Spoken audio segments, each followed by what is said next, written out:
1480 KRAE is being brought to you by our fine sports sponsors.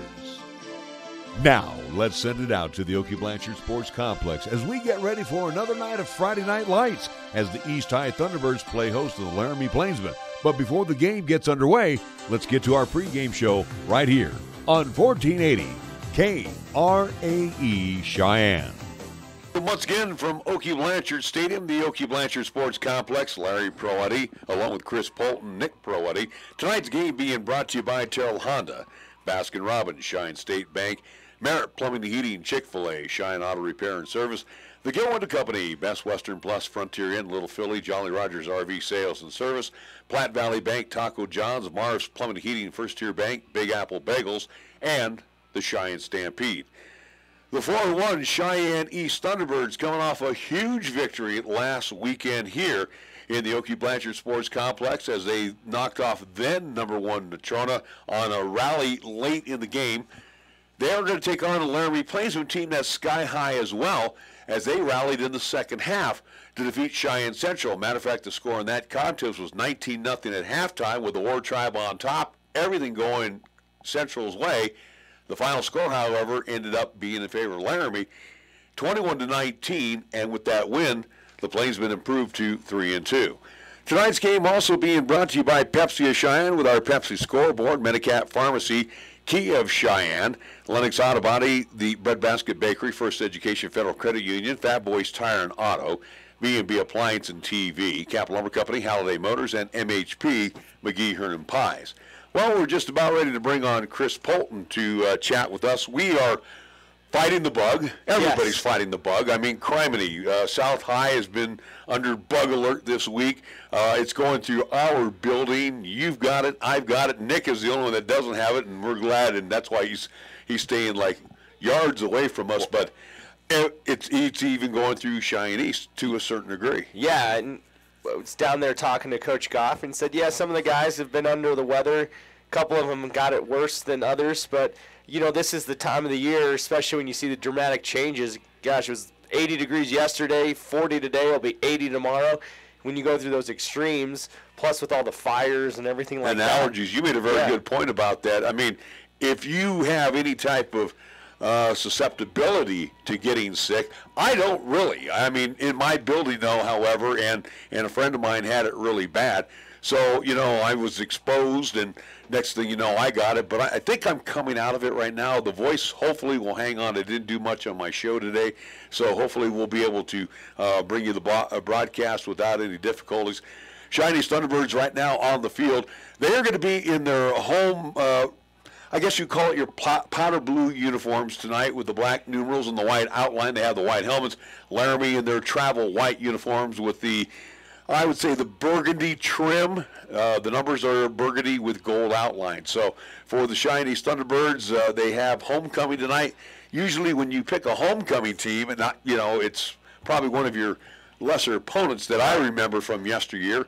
But, you know, I guarantee you that Chad Goff is not selling this Laramie Plainsman team short. He knows what they can do. No, and it's a kind of a rivalry game because Laramie's always in that pod with South and Central and East. And you know how they say, how's your team going to react after a loss? How's your team going to react after a big win? Probably one of the bigger wins for this East Thunderbird team they've had in quite some time. And I think that's the biggest concern is how are they going to, you know, make sure last week doesn't affect them this week. Laramie, a team that they should be able to beat, but it's a team there, if you have a slow half like they did against South, this Laramie team may be tougher to fight back from if you don't get off to that good start because of some of their skilled players. Yeah, last week against Cheyenne Central, where Central just came out and dominated in the first half. And again, Dawson McCleary, Nico Vite, those guys basically were just running all over the Laramie Plainsmen. And then in the second half, they made the adjustments. Cheyenne Central, and I think Coach Apodaca said it best. They just did not know how to put that nail in the coffin. They let this Laramie team back in it. So again, this team is very dangerous. The interesting part of tonight's game, it's going to be basically watching East offense against East offense because Laramie runs about the same thing. Defensively, they're about the same. Passing game is about the same. So again, who makes least amount of mistakes tonight, who can have more sustained drives, I would think would be very critical for the more for the Cheyenne Thunderbirds than the Plainsmen. But again, too, the Cheyenne Thunderbirds can't overlook Laramie whatsoever. Well, and another thing that Chad Goff added downstairs is that they have to tackle. That first contact, you have to be able to bring these, whether it be Baxter, Tuggle, or Upton, the quarterback, you have to tackle them on that first contact. Because if you don't, when these guys get in open space, I mean, we've seen what Upton can do in the opening week. He had a 94-yard touchdown run. These guys can run, especially in space. So you have to make sure it's going to be a wet, slippery night. You got to make sure not only do you get one helmet there, but you get multiple helmets there and gang tackle tonight. Well, just Jason Upton last week, too. You were trying to tackle him in the upper body. He's a very strong young man, and he was just shugging off tacklers, especially in the second half. And again, I remember that one, Nick, I think it was a 41-yarder that he had. I mean, he just busted through a couple of tackles, and he was off to the races.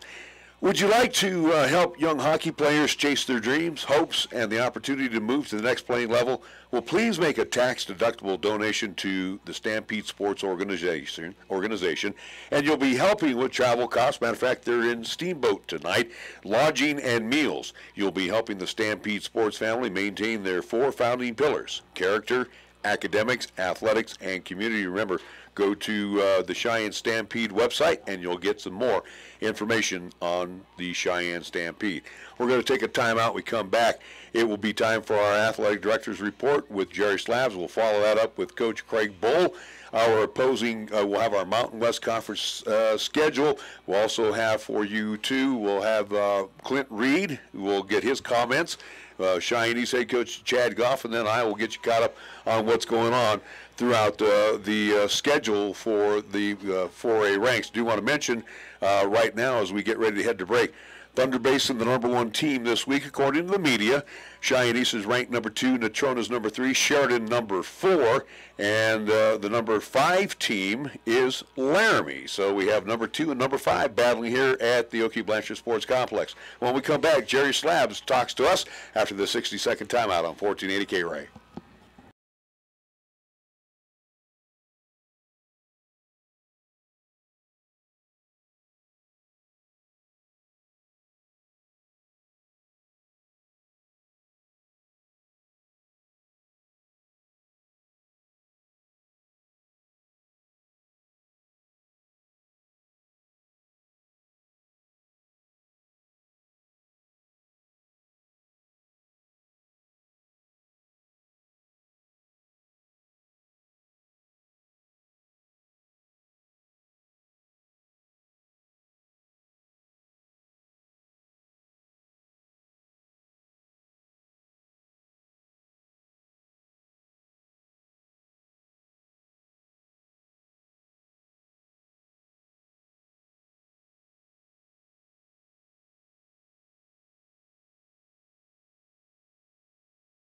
Our 1480 pregame show continues, and we kick things off with our athletic director's report. This week we had a chance to chat again with a longtime friend, Jerry Slabs, the AD at Cheyenne. Jerry, a couple of things here, especially on the sports scene. First off, that has to make you pretty happy right now, pretty giddy. First off was the performance by Danny Blake in the state golf championship, and we got to comment on last week's big win against Natrona County. Yeah, without a doubt. Our golf team had a tremendous year. They won every single tournament except one, and then they ended up being, taking the runner-up trophy home from the state tournament, which I know they were a little disappointed, but at the same time, what a tremendous accomplishment for them as a team. And like you said, for Blake, as a two-time individual state champ, is pretty crazy. He shot some unreal scores this year. I know there were some days where he shot, 67 back-to-back, and didn't have the best final day of the state tournament. I know he was wanted to shoot better that day, but obviously shot well enough the first day to take home another state championship. And so just a huge accomplishment for him, and no one works harder on the golf course than that kid, not only during the season but throughout the entire year. So we're very proud of him and very proud of our entire golf team, and 2 years in a row runner-up is a pretty great thing, and hopefully we can get over the hump and get that championship in the coming years. And then, like you said, the last Friday night, the Natrona football game, for a fan, what a fun game to watch, and for the players, what a fun game to be a part of, and both teams battled, and we've had some great battles with Natrona, and that just is another one that we can add to the storybook. And we had some kids step up and do some great things that looked like it might be a high-scoring game at the beginning, and then the defense stepped in and had some great stops, and we had some great individual performances, and as a team they just came together and found a way to win and found a way to get that turnover at the end and make stops when they needed to, and it was just a big win for our program. Jerry, I always think back to when coaches, especially on the D1 side, like the University of Wyoming Cowboys had their bye week, and they say, this is a week for us to get out and about and do a little scouting or, do a little recruiting. And I was always curious, do the coaches from the University of Wyoming call you, or do they call the various coaches, whether it's golf, whether it's cross country or football? Do they call the individual coaches or you to come on out and scout a certain student athlete? It's both, actually. There's a lot of times they deal with the coaches, obviously, because they have questions about certain athletes and that are more specific to the sport that they're participating in. But I also get a ton of calls from the college coaches and the scouts, saying they want to come do this or get contact information on this, or it's interesting. We tell our kids, a lot of things they ask for. We talk a lot about. That's why we talk so much about character and those types of things, because outside of the sport itself and their performance on the field or court or wherever it may be, coaches really look at those types of things, and we've been lucky enough to have that experience at really high levels with kids like James Johnson and Brandon Nimmo, where we've had some pretty major colleges and pro teams calling us and talking to us. So it's been a fun experience for us, as well as as a local athletic director in Cheyenne, as well as for our coaches. But they do contact the coaches most of the time, but they do contact me as well numerous times, and it's fun for everybody when somebody like Craig Bowl shows up to a football game and watches a game for us. It's fun for the kids and the coaches and the crowd, and so we love having that happen. As I look at this time of year, we're officially into about the 5th week of school. This is going to be the 6th week of football coming up Friday night at Okie Blanchard Sports Complex. But also, too, it's the time where grades start coming into play for our student athletes. So I guess my question is, are you the man in charge of the, quote, discipline, or do each individual coach of various fall sports and winter sports programs, do they hand out the disciplinary type of punishments, I guess, if it would be for grades or violating team rules? How does that all come about? What's your role in all of this? Well, you're right. It's kind of all the above. It comes from me, first of all. So each week I run eligibility for all the teams, and then I send those to the individual coaches. And so I run it, send it to the individual coaches. The coaches talk to the kids and the teams. I also talk, individually to some of the kids that are participating that may need a little extra push or a little emphasis on, our expectations on what we want from them in the classroom. Obviously, that's first and foremost what they need to be doing well in, and we take it very seriously. Obviously, they have a week usually if they have an F in a class to be on probation, and this is a district policy where they have an opportunity to bring things up and they can still participate and play. If they have an F in any class 2 weeks in a row, then they're ineligible to play any games until those grades are brought up to passing. And so it's a team effort with our, from the administration all the way down to our coaches. And, we work really hard at it. We get kids into study tables. We have EHS time in the morning and afternoons for the kids, so they have opportunities to come and make up work if they need to or get caught up in a class. And then, of course, the teachers do a tremendous job of staying on top of that as well. The teachers stay in contact with the coaches, and the teachers do a great job of working with the kids to make sure that they can get things in a timely manner. If they miss for a certain event or something like that, they work hard to give those kids as many opportunities as possible to make sure that they make the grade. And ultimately, if they don't, then they're not going to be participating. Final thought, and I've had a few discussions with Coach Goff, and I know Coach was a little disappointed that they had to drop a couple of games this season for his younger troops. And I was wondering, again, your role with Coach Goff or other coaches if you happen to lose a game because of one reason or another? Is it your job? Is it Coach Goff's job? Who gets on the phone and tries to find that extra game? It really, once again, it's a team effort. It's mostly my job. I work really hard to get on the horn. Coach Goff and all of our coaches are preparing for practices and teaching class, obviously. And so I really try to put that on my plate. But obviously, with our football team, the Coach Goff takes a major role in that as well, just because of the contacts that he may have. And usually when we drop a game, it's the week of. We don't know about it, and we're one of the few programs in the state that plays all of our levels and plays full schedules at our freshman, sophomore, JV, and varsity level. And so we really believe in that. We believe in getting kids reps and opportunities and building some depth. And so we work really hard at that. And even if we lose a game, for example, on a Tuesday of a week, we get on the horn and really try to find those kids a game so they don't miss out on those opportunities. And because of usually it's an emergency, Coach Goff and I both do make the calls. But ultimately with the schedules and all that information, I try to put that on my plate and take that off the coaches so they can concentrate on what they need to. Cheyenne East Athletic Director Jerry Schlabs joining us on our pregame show. We'll take a timeout. We'll come back. It's time for our Wyoming Cowboys report with Coach Craig Bohl after these words right here on 1480 KRAE.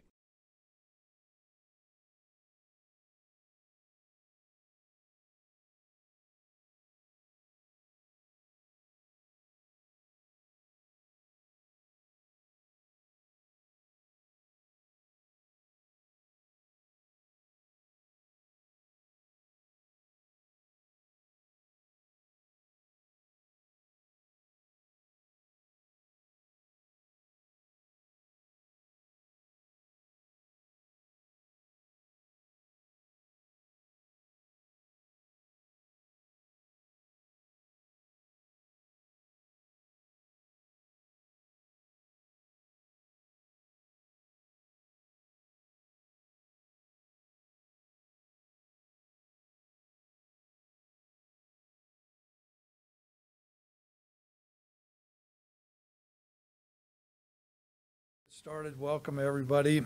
Big game this week. It's great to be in conference play. We utilized our bye week working on fundamentals, and we spent quite a bit of time getting ready for Boise State. We are healthier than we have been at quite some time, which is good to know. We went through a pretty rough stretch there with some injuries. It's great to have Austin Ford out, Nico Evans, Javon Bigelow, so we're be much more fortified there.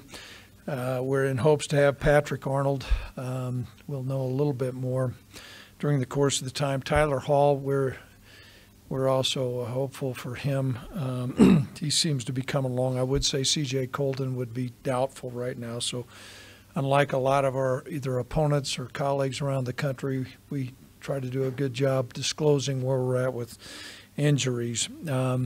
We've had spirited practices. I thought Saturday's practice late in the afternoon was real spirited. Our players recognize what's on the line. We have a great deal of respect for Boise State and Coach Harsin and their program. I know they're listed in the top 25 by coaches, not media. So I think it just shows that the coaches are smarter than you media people. But they deserve to be there. I've watched all their game footage on all three phases of the football against Oklahoma State, and I know quite a bit about Oklahoma State.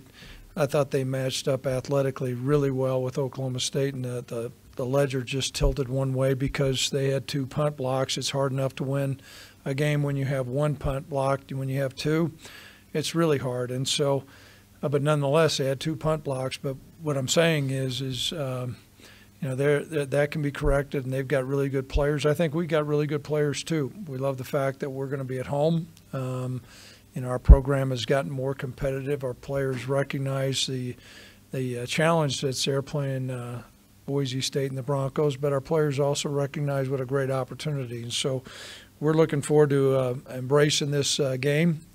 Hopefully we'll have a great turnout. I know it's on national TV. It's at 5 o'clock in Laramie, so we're in hopes to have a great home crowd because I do think our players feed off that energy. When you look at Boise State, I think they are an excellent program. You look at their quarterback; it seems like he's been there forever. I've watched a great deal of tape on Ripon through the years. And he's got really good ability, throws the ball, takes it where it needs to be taken. He's got good mobility, but I don't know if there's a sharper, more cerebral decision maker than him. And Coach Harsin, that staff's done a great job with them. They know who they are offensively, but they have some really innovative schemes, which I applaud them for that, because they know how to stress a defense. They do all kinds of different things with different personnel groupings, and then plays that come off it, not only drop back pass, different runs, but then also play action pass as well. So that's a real challenge in itself. And when you have a quarterback operating like he does, Ripon is an excellent player. Defensively, I think they're different than us. They're a multi-front team where they bounce in and out. But what has been amazing to me is they pressure a lot, but everything's all tied together. Sometimes when teams take on that mantra, they have an attitude of, we're going to blitz this guy, and you'll just see some unsound plays occur. That's not been the case. Defensively, they're an excellent defense, and they play really stingy defense, and so we're going to have our hands full there. And as I said, they have really good players on the special teams, and I'm sure Coach Hartson going to clean up those blocks. And so the makings of a great football game. I know as a coach, I'm personally really excited about this game, really excited that we're at home, and I know our players are as well. So at this time, I'll open up any questions anybody may have out there. Yes, Robert. Is it also anxious, you mentioned you're getting healthier than you've been in a while, just like you say, have all your bullets in the gun, or most of them back to get back to when you did at the start of the season. It looked pretty good. Right. Is it really anxious to see what you have with all your bullets in your guns? Well, I'm anxious. I thought we had a great opening game against New Mexico State, and certainly during the course of that gauntlet of some of the teams that we played, the dynamics of our football team changed somewhat. And, our attitude going into the Wofford game was we have to do whatever we got to do just to win the game, because, as I said, we were really depleted in a lot of those places, and a lot of these players are back. And not only back, but, there's some of our players that were playing, and they were playing because they were just banged up. And I think those bumps and bruises are starting to heal. And then also when you get into conference play and you're playing a team like Boise, that's an added edge as well. So we're excited about having our players back, and then also just being a little bit more refreshed. Now, I also know that, it was probably a timely buy for Boise as well. And so you've got two, I think, really good teams on the mountainside here that are going to get ready to play Saturday.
It's time now for the Mountain West Conference schedule, where a lot of teams are enjoying their bye week. There are some Mo West encounters, like Nevada taking on the Air Force in Colorado Springs. Liberty will be at New Mexico. The Boise State Broncos will visit the Wyoming Cowboys at Jonah Field at War Memorial Stadium. That's a 5 p.m. kickoff. The Hawaii Rainbows will come off the islands to take on the San Jose State Spartans, and it will be Toledo at Fresno State. We'll have more of our pregame show. Matter of fact, we'll catch up with Laramie head coach Clint Reed after these words right here on 1480 KRAE.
Welcome back to our pregame show on 1480 KRAE. It is time now for our opposing coach segment. Once again, we get a chance to talk to Laramie head coach Clint Reed. Coach, real quick, I want to go back to last week and talk about the game between Cheyenne Central. First and foremost, I've seen Laramie comebacks before at the old D-Ty Stadium, but boy, I'll tell you what, you have to be very proud of your young men, how they came back in that second half and picked up the win against the Indians. No, really, we really do. After losses, the kids have rallied and come out and played strong. And then this time, we came out and basically laid an egg in the first half. I think between illnesses and some injuries, we struggled to focus and it's coming out of the gate. Went into halftime and it wasn't some big lecture. It wasn't some big motivational talk. It was just, hey, it's time to take a deep breath, start thinking about how to focus, what's our responsibilities, our alignments, create some discipline. And, we had something like 15 penalties or so, and 11 of them were in the first half for about 133 yards for the game or something such as that. And so it was time to clean that up and focus and buckle down, and they did. One play at a time, one drive at a time, one score at a time. I'm glad you mentioned the penalties because I was going to get into my pregame with that. That had to be disappointing. You're midway through the season and your team is still committing a lot of mistakes like that. Does that show the immaturity of the team, or was Central that good on getting your kids to jump offside? It's a combination of everything. Coaches have to take responsibility in making sure we put them in a position to be successful. Using different cadences and different practice techniques. And so those are things that we tried to clean up, just like special teams a couple of weeks ago was struggling. It made it a focus. It's something we started out practice. So it's something we worked on again this week. And just with young people, sometimes you have to remind them. Sometimes you get away from some of the basics. And so we went right back to some basics, just like we were coming out of two-a-days. So hopefully that shows this Friday night. One thing you do have to compliment, though, is your field general, and that would be Jason Upton. What I saw in the second half was a totally different quarterback from the first half. He came out there, and he basically took charge of the offense. And, when you have a customer like that is so cool in your backfield, you know good things are going to happen. No, I agree with you. He's a very athletic young man, no matter what sport he plays in. But the quality that he has, just like a few of our other seniors, is just some good leadership. Some of those kids are the ones that rallied the boys at halftime. They're the one that came out, talked to them at the sideline and said, hey, it's time to go. It's showtime right now. It's game night, Friday night, and let's get it going and forget about the first half. And he basically speaks through actions, and that's what he did. He just led the team and worked really hard. As you get ready for Cheyenne Easton, I know you had a couple of injuries in that contest. I do believe it was Benjamin Martinez, your senior, and also I saw, if I'm not mistaken, Benjamin Kruzik also coming off the field hobbling. Also been battling the bug like I'm battling right now. But tell us a little bit, how's the health coming in for the game against the Cheyenne East Thunderbirds? Yeah. We, at this time of season, like any team, you start experiencing some injuries, and we've been very fortunate so far this year. Kruzik had some cramping. He's been nursing some other injuries. He just plays so hard. He gets banged up inside in the interior line, but he's good to go. Probably more healthy this week than he has been in a couple weeks. Martinez, we thought maybe it was more serious than it was. It's looking really good, but we are in the middle of the season, and it's more important how we finish and still make that run to try to make the playoffs. And so, it'll be a game time decision with him, but if we can, we'll hold off on playing him, give him another week rest, and see if he's ready to go the following week. As you prepare for the T-Birds, pretty much your number one defense looks at your number one offense because there's a lot of similarities between you and Cheyenne East on both sides of the football. Yeah, very much so. Even schemes and stuff are very similar. They've kind of got a spread offense there, a lot of counters and zone. Some very talented athletes over there at East, and Coach Goff is a very, very good coach. He's been there for quite a while now and solidified what they do with consistency and some discipline there. So it's always a great challenge coming over the hill to play them. Defensively, very similar to what we've seen around the state, some 4-4, single high over the top, but sometimes you'll see like a 4-3 and a two-man over the top, cover two. So it kind of mirrors that. So it's kind of like using what we do in practice to get ready for them. And again, it just comes down to being disciplined and fundamentals and reading your keys. And so we know as athletic as they are and as strong as they are, it'll be a big battle Friday night. Laramie High School head coach Clint Reed join us on our pregame show. We'll take a timeout. We'll come back, and we'll have more of our pregame show right here on 1480 KRAE.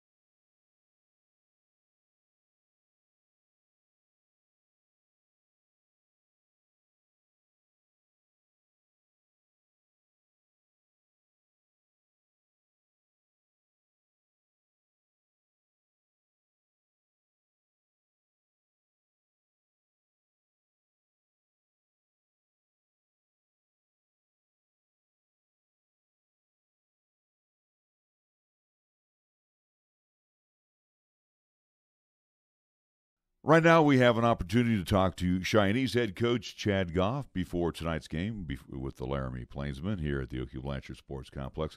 Coach, real quick, let's look back on last week's win against the Natrona Mustangs. And again, I revert back to last year when I saw your sophomore team play up at Cheyenne Alumni Field in the rain, and I noticed those kids mounted a comeback against the Natrona Mustangs. And I said, this is a pretty good group of kids that are going to be able to, stand tall and be reckoned with when the time comes for them to play at the varsity level. Did you see that same type of enthusiasm with your kids last week in the win against the Mustangs?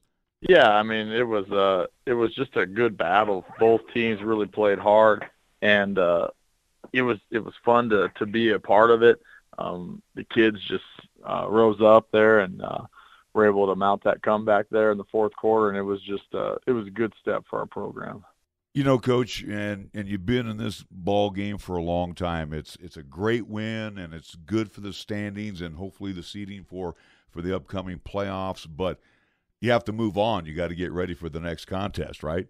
No doubt. And that's the one thing we talked about right away Saturday morning is, don't be that team that wins a big game and has a huge letdown, and that's not saying that we should walk through Laramie by any means. I think Laramie's a good football team, and so the point to the kids all week was, Laramie has done a lot of good things all year. If you watch their film, they played Natrona well, I thought. They've been in, they're able to mount that comeback last week as well, and so they're a team fighting as well. And so we really just kind of went back to work on Monday and kind of stayed the same course.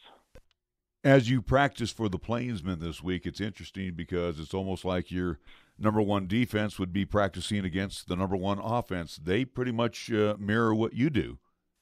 Yeah, they're a 10-personnel team through and through. They do a good job with it. Their quarterback's a stud. He runs the ball hard. Their running back, when he gets the ball in his hand, he runs the ball hard. And they don't have they have some receivers to complement all that. And so they spread you out and they try to use their athletes. As you prepare for the Laramie Plainsmen, obviously the difference that I see between East and Laramie is that their quarterback, Upton's going to carry the football more than their running back. Yeah, no doubt. He carries it quite a bit. He's a stud with it in his hands, and so that's definitely a key focus for us all week on defense to make sure that we're keying the quarterback, and there's always someone on him, no matter whether he hands it off or you think he hands it off or whatever, you're always keying on him.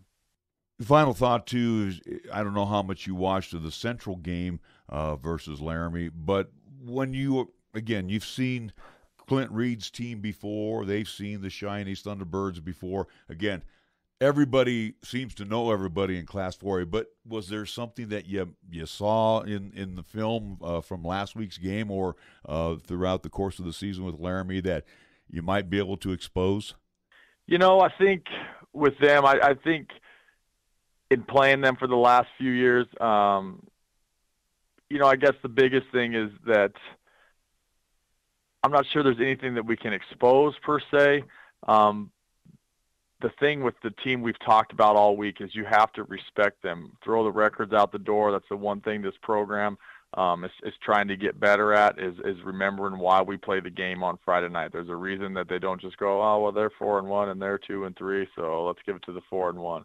You got to show up and you got to play the game. And so we just that's kind of what we focused on, as well as 2 years ago. You know, it's homecoming for us, and that didn't fare well for us 2 years ago, and so we made sure that the kids understand and understood what it means to show up and play and not get distracted by all the other surroundings that are going on. Cheyenne East head coach Chad Goff on our pregame show. Let's take a quick time out. We'll come back. We'll have tonight's starting lineups after these words right here on 1480 KRAE.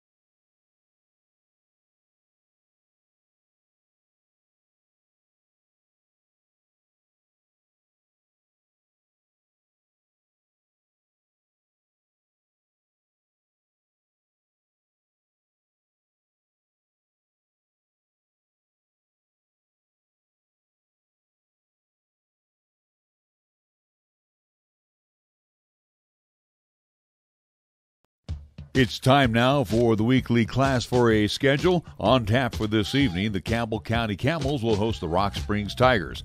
The Cheyenne Central Indians will entertain the Casper Kelly Walsh Trojans. The Natrona County Mustangs will have a date with the Thunder Basin Bolts. That will be at Cheney Alumni Field. And the South High Fighting Bison, trying to make it 2 in a row, they will host the Sheridan Bronx. We'll have more of our pregame show. Our starting lineups are headed your way after these words right here on 1480 KRAE.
To the Okie Blanchard Sports Complex as we're getting ready for high school football. It will be East and Laramie. But first, let's pause for this break, and we'll be back with the starting lineups after these words right here on 1480 KRAE.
back. Laramie has won the toss. They decided to receive tonight.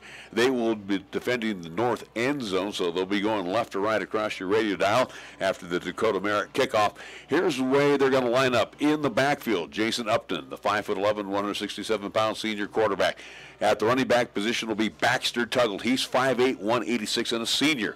Along the wings will be Connor Kilpack. He's 5'6", 138, and a junior, along with Ethan Sell, 5'8", 170, and a senior. Brady Epler at one wide receiver position. He's 5'11", 187, and Woodrow Gamboa, the other wide receiver, 6 foot, 165, and a senior. The left tackle is Calvin Webb, 5'10", 176, and a junior. He'll be joined by Chris Zapata, 5'8", 186, senior. In the middle will be Javon Livingston. He's 5'11", 186, and a junior. The right guard is Benjamin Krusik. He is 6 foot, 215, a senior. And the right tackle is Akil Eubanks, who is 6'2", 206, and a senior. The head coach is Clint Reed in his second season with the Laramie Plains. We're going to take a 30-second timeout. We come back. We'll get the East defense after these words right here on 1480 KRAE.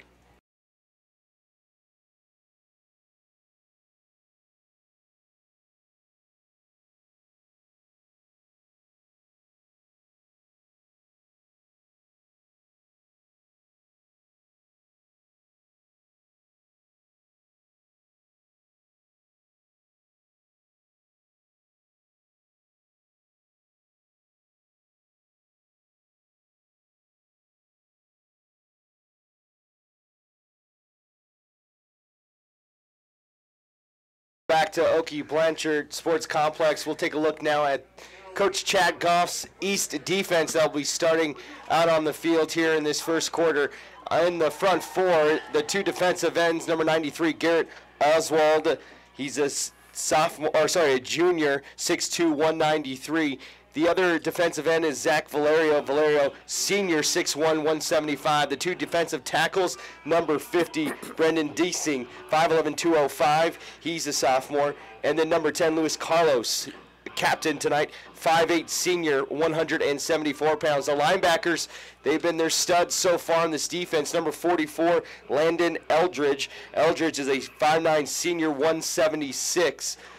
The other linebacker is the middle linebacker, number 25, Zach Alexander, senior, 5'10", 198. And their final linebacker is number 26, Tegan Freeman, 5'9", senior, 183 pounds. The secondary, number 24, Ox Schroeder.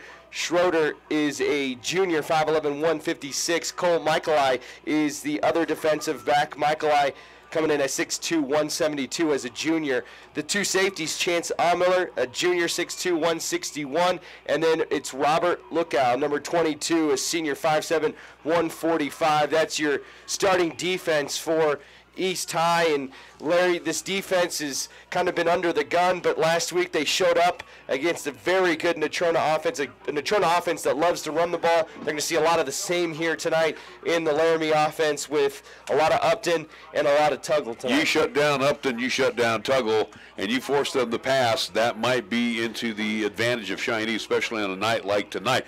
Welcome, my friends across the way from Albany County. Thanks for making the drive over the hill. I know it's cold out there tonight, and we're all nice and warm here in the press box area. Thank goodness for that. Again, we are web streaming via Periscope, via Twitter, and also 1480 KRAE. Go to the search engine under YouTube. So again, we want to welcome all of you. Join us, 1480 KRAE, 1480KRAE.com on the web stream. Also, 101.1 FM. We are ready to get things underway. East will kick off. Again, Laramie won the toss. They will receive. Dakota Merit will tee it up, and he backs up. Back deep will be, it looks like it will be a change back there, as it will be Matthew Smith, and he'll be joined by Coulter Nunn. So we're waiting for the whistle. And welcome to high school football, Friday Night Lights. From the Okie Blanchard Sports Complex, it's homecoming. Merritt puts a foot into it, and it will head into the end zone. Nice job by Merritt with a little bit of a breeze. I would say about 10 to 15 miles an hour. It is blowing in a southerly, more of a southwesterly direction for tonight. Yeah, and maybe one of the reasons why East chose the direction they were going in, as Actually they chose Laramie won the toss and they chose to receive. We don't see that too often where a team wins the toss and chooses the ball. First down and 10 as Jason Upton, the quarterback. He'll have Tuggle lined up right by him as they will stand around the 15-yard line out of the gun. First down and 10.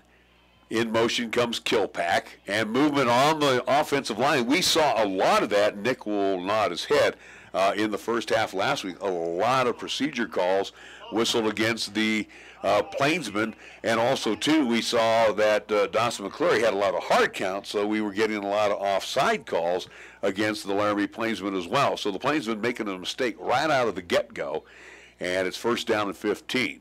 Yeah, left guard Chris Cepeda, little antsy in that guard spot. Gamboa will split out on top. First down and 15, Upton out of the gun. And we'll give it off to Tuggle. Tuggle trying to go off tackle, bites, matter of fact, fights through and went over Eubanks there, and will get a nice sizable gain. Looks like to the 20-yard line, so give them 5 as they went off tackle. This is going to be funny because you and I both having the bug. Words we want to say probably won't come out right tonight. Come out the best way. I'm telling you, this bug that has been going on is just awful. So it's now back to the original line of scrimmage, second down and 10 for the Plainsmen. Once again, out of the gun. Near side is Epler along with Sell. In motion comes Kilpack. This time it'll go off to Tuggle. He'll try to go off tackle. This time he's caught him in the backfield. Down he goes, and he will lose a couple of yards on the play.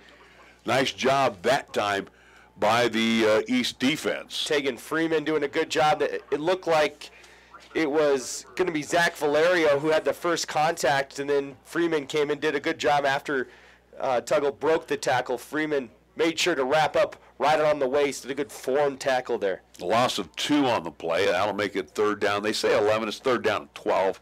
The ball spotted right around the 18-yard line, just a little, we'll say, south of the 18-yard line, since they are going left to right across your radio dial, north-south on this football field. Upton out of the gun, and he will call his own number, and nowhere to go. Matter of fact, he will be dropped for a loss. And if anything, he may have gotten back to the line of scrimmage. Maybe. We'll see the official spot. I think it's going to be the 18, so it will be third down and 12. Surprise call there that they didn't put it up in the air. Well, that penalty killed them, and if you're a team that likes to run the football as much as Laramie does, they really hang their hat on how they can run the football. Last thing you want to do is get yourself behind the chains, and despite that good first run by Tuggle, East defense did a good job wrapping up and making the tackle. Sell will boot it away. Short punt, and it will take an East bounce, and East will have great field position as Lukow and Schroeder were sitting back around their 45-yard line. So great field position for the T-Birds on their initial drive as they stopped Laramie on their first drive. Matter of fact, they kicked things off with a penalty. A nice run by Tuggle to get back the penalty yardage, and then they went nowhere. Well, and like you said, if they can stop Tuggle and they can stop Upton, force them to pass, that really makes it very uncomfortable for the Laramie offense, as they don't pass a lot. Upton just averaging just over 70 yards a game through the air. Graydon Buell will operate out of the gun. He'll have Christian Anderton in the backfield. Riley Cooper, under the weather, not playing tonight.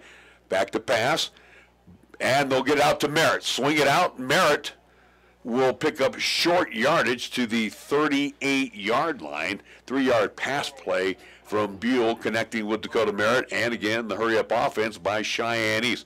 Miller will split on top. Merritt also outside. And down low will be Michaeli to the near side. East going right to left across your radio dial.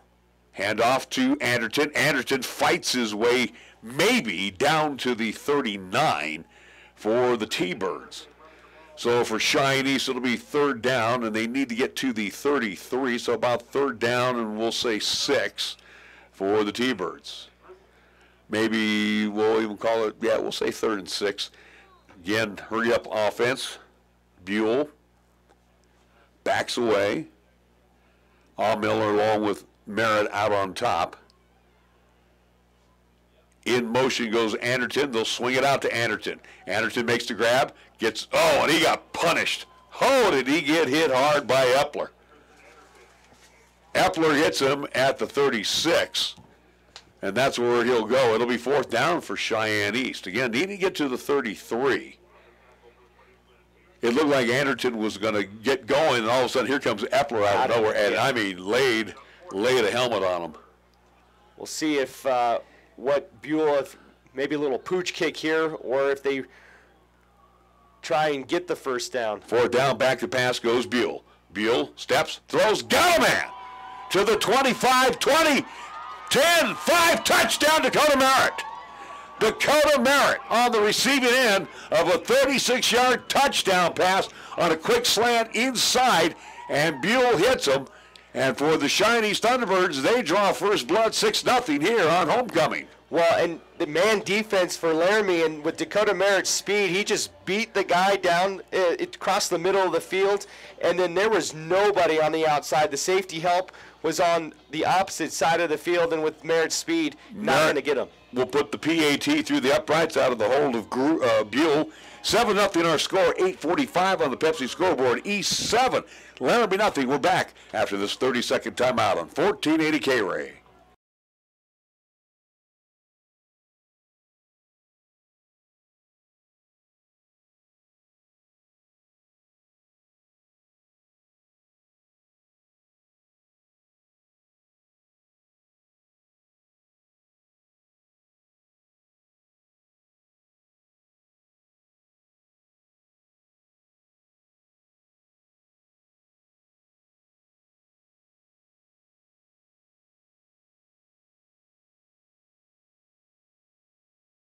Possession scores on a 36-yard touchdown pass. More of a crossing pattern by Merritt than a slant, as he more or less was kind of dragging across the middle, but just inside the linebackers, and Buell spotted him, hit him, and then he took it right down the sideline here in front of us for the score. One thing too about that pass by Buell, it was not only was it on the money, but it kept Merritt going and kept him in stride. Merritt, probably the fastest guy on this team, and in space he just showed it right there. And I think it was Michael on the side here, did a good job letting up because he was coming back towards the ball, was about to lay one of those blindside blocks. Instead, just set a nice little screen to make sure Merritt had easy pickings to the end zone. Buell, again, 3 for 3 on that drive for Cheyenne East. Smith, along with Nunn, back deep. Merritt has it teed up at the 40-yard line. He'll put the right foot into it high, end over end. It will drive Smith back into the end zone, and the Plainsmen will head out to the 20-yard line. As I look over to my son, a little bit of deja vu from last week here in the opening minutes of the quarter. East leads 7-0 for tonight. Again, we will keep you updated on all scores that are going on. We have an early start here because of homecoming. Thunder Basin's at Natrona. They'll tee it up at 7 o'clock. Sheridan and South, they just got things underway as well at Cheyenne South. All 3 Cheyenne schools in town tonight. Central at home, they're hosting Kelly Walsh at 6. Rock Springs and Campbell County will get underway at 7 o'clock. Upton out of the gun. First down and 10, trips to the near side. He'll roll to his right. Rolling, flushed around, and he will dump it off and caught. Nice job that time by Sell. As Sell came back for it and will make the grab at the 23-yard line, maybe the 24. They'll say 23, pick up a 3 on the play. Second down and 7. East had good pressure on Upton. And they sent both linebackers, both Alexander and Eldridge, in that A-gap. Upton did a good job getting outside to buy a little bit extra time. Epler along with Sell, they'll split out on top. Second down and 7. This time it'll be Tuggle. Tuggle, first down and more to the 40-yard line. Midfield, 40. Down the sidelines to the 30, 20, 10, 5, touchdown. Oh, what an answer back by Tuggle. Baxter Tuggle will take it the route 77 yards. He was shot through a cannon as he came through the interior of Cheyenne's defense, Cheyenne East defense. Then he went off to the sidelines and was off to the races. Well, Merritt there was backing up and trying to get a good angle, but Tuggle showing that open field speed. I don't know if he was touched in that 77-yard as he was able to leap out of a shoestring tackle, but Tangeman's PAT is good out of the hold of Garrett Dodd. We're tied. 7-7, 8:25 to go on the Pepsi scoreboard. We're back after this 30-second timeout on 1480 KRAE.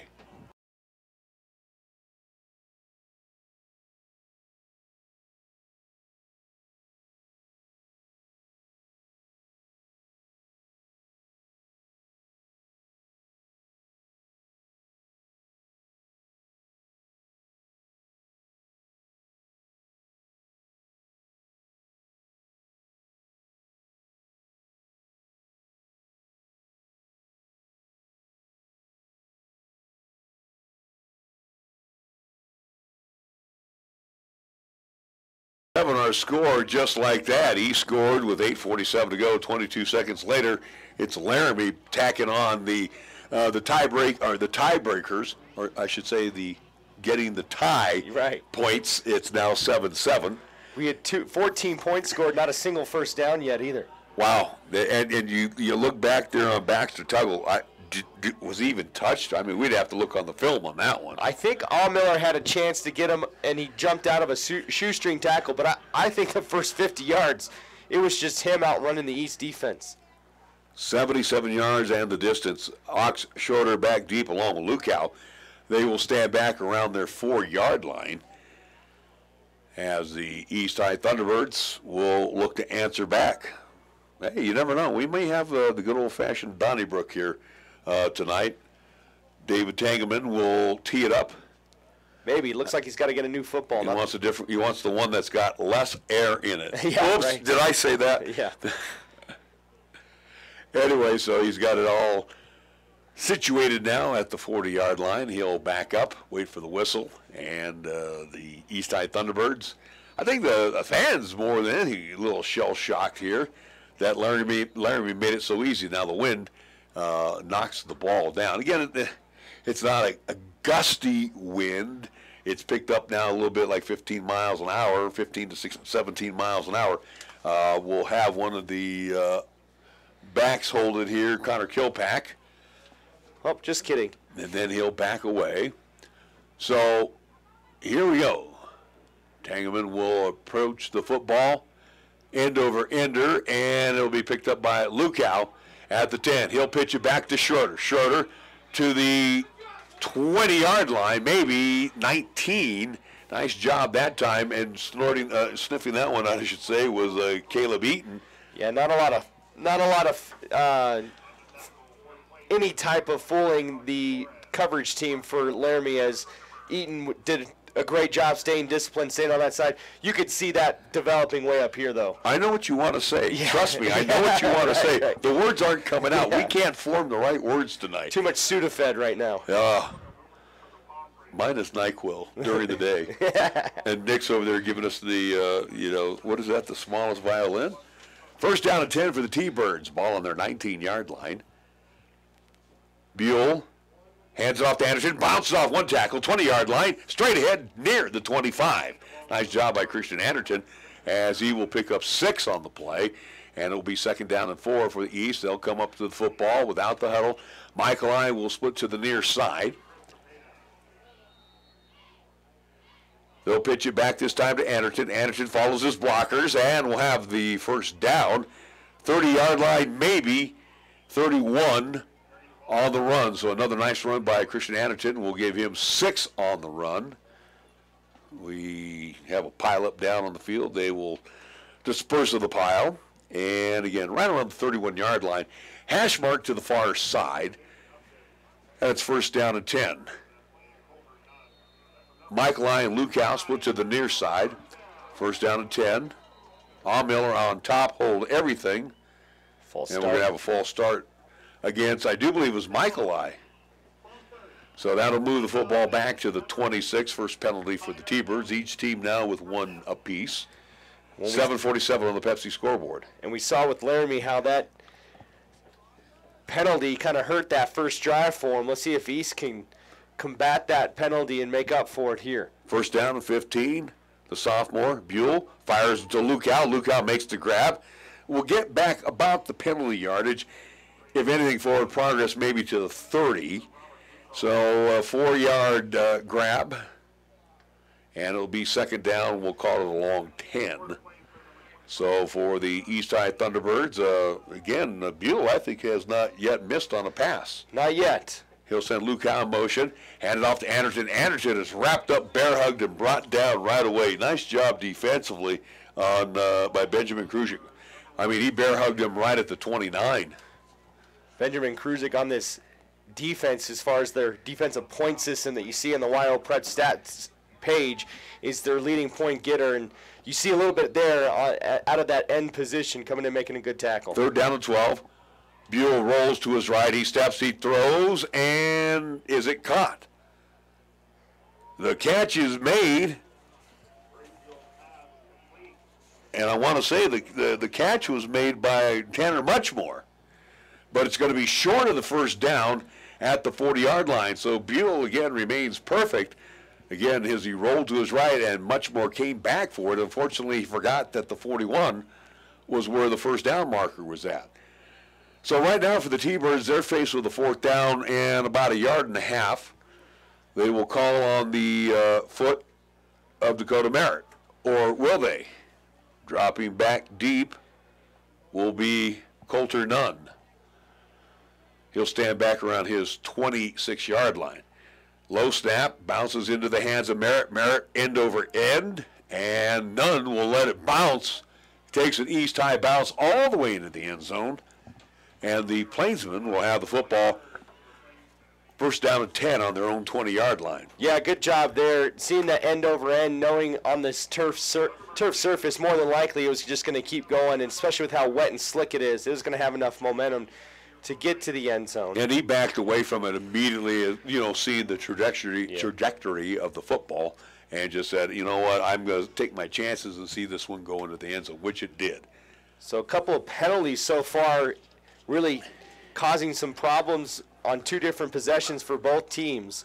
First down and 10 for the Plainsmen at the 20-yard line. Upton calls his own number, tries a squirt back inside, and maybe gains 2 to the 22-yard line. There is a marker down. And let's see what the preliminary indication is. I'm wondering if they're going to call that on East. It looks like it. I see guys in the Laramie huddle clapping, so maybe too many men. Nope.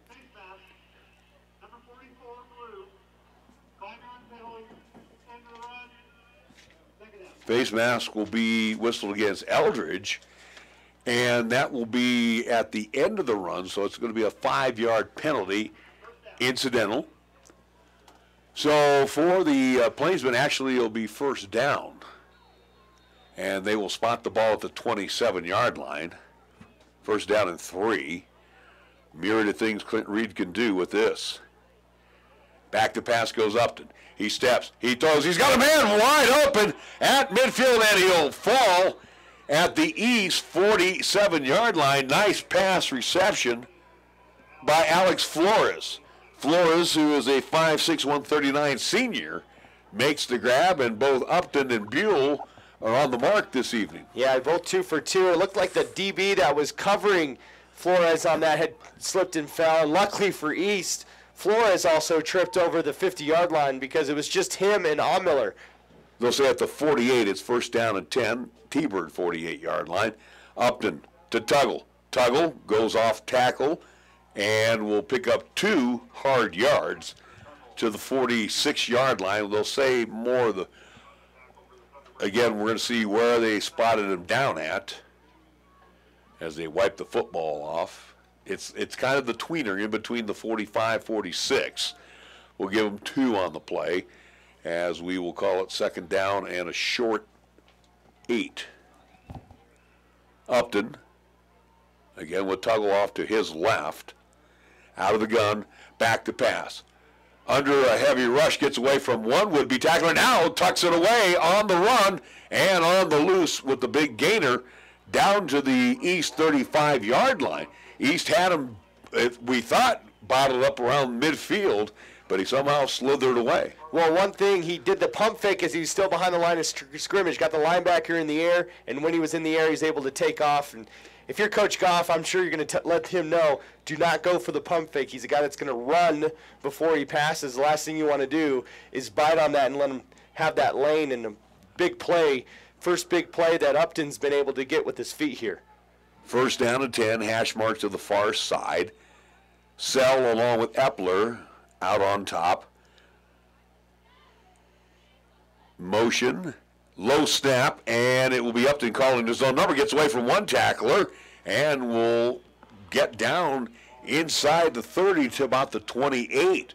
Nice move there, and it'll be second down and 3 for the Plainsmen. So a 7-yard gain. Oswald did a great job. He was right there to make the tackle. As we heard from Coach Goff, they have to make the tackle when they're there. He misses it. It goes from a loss potentially to Upton getting 7 yards.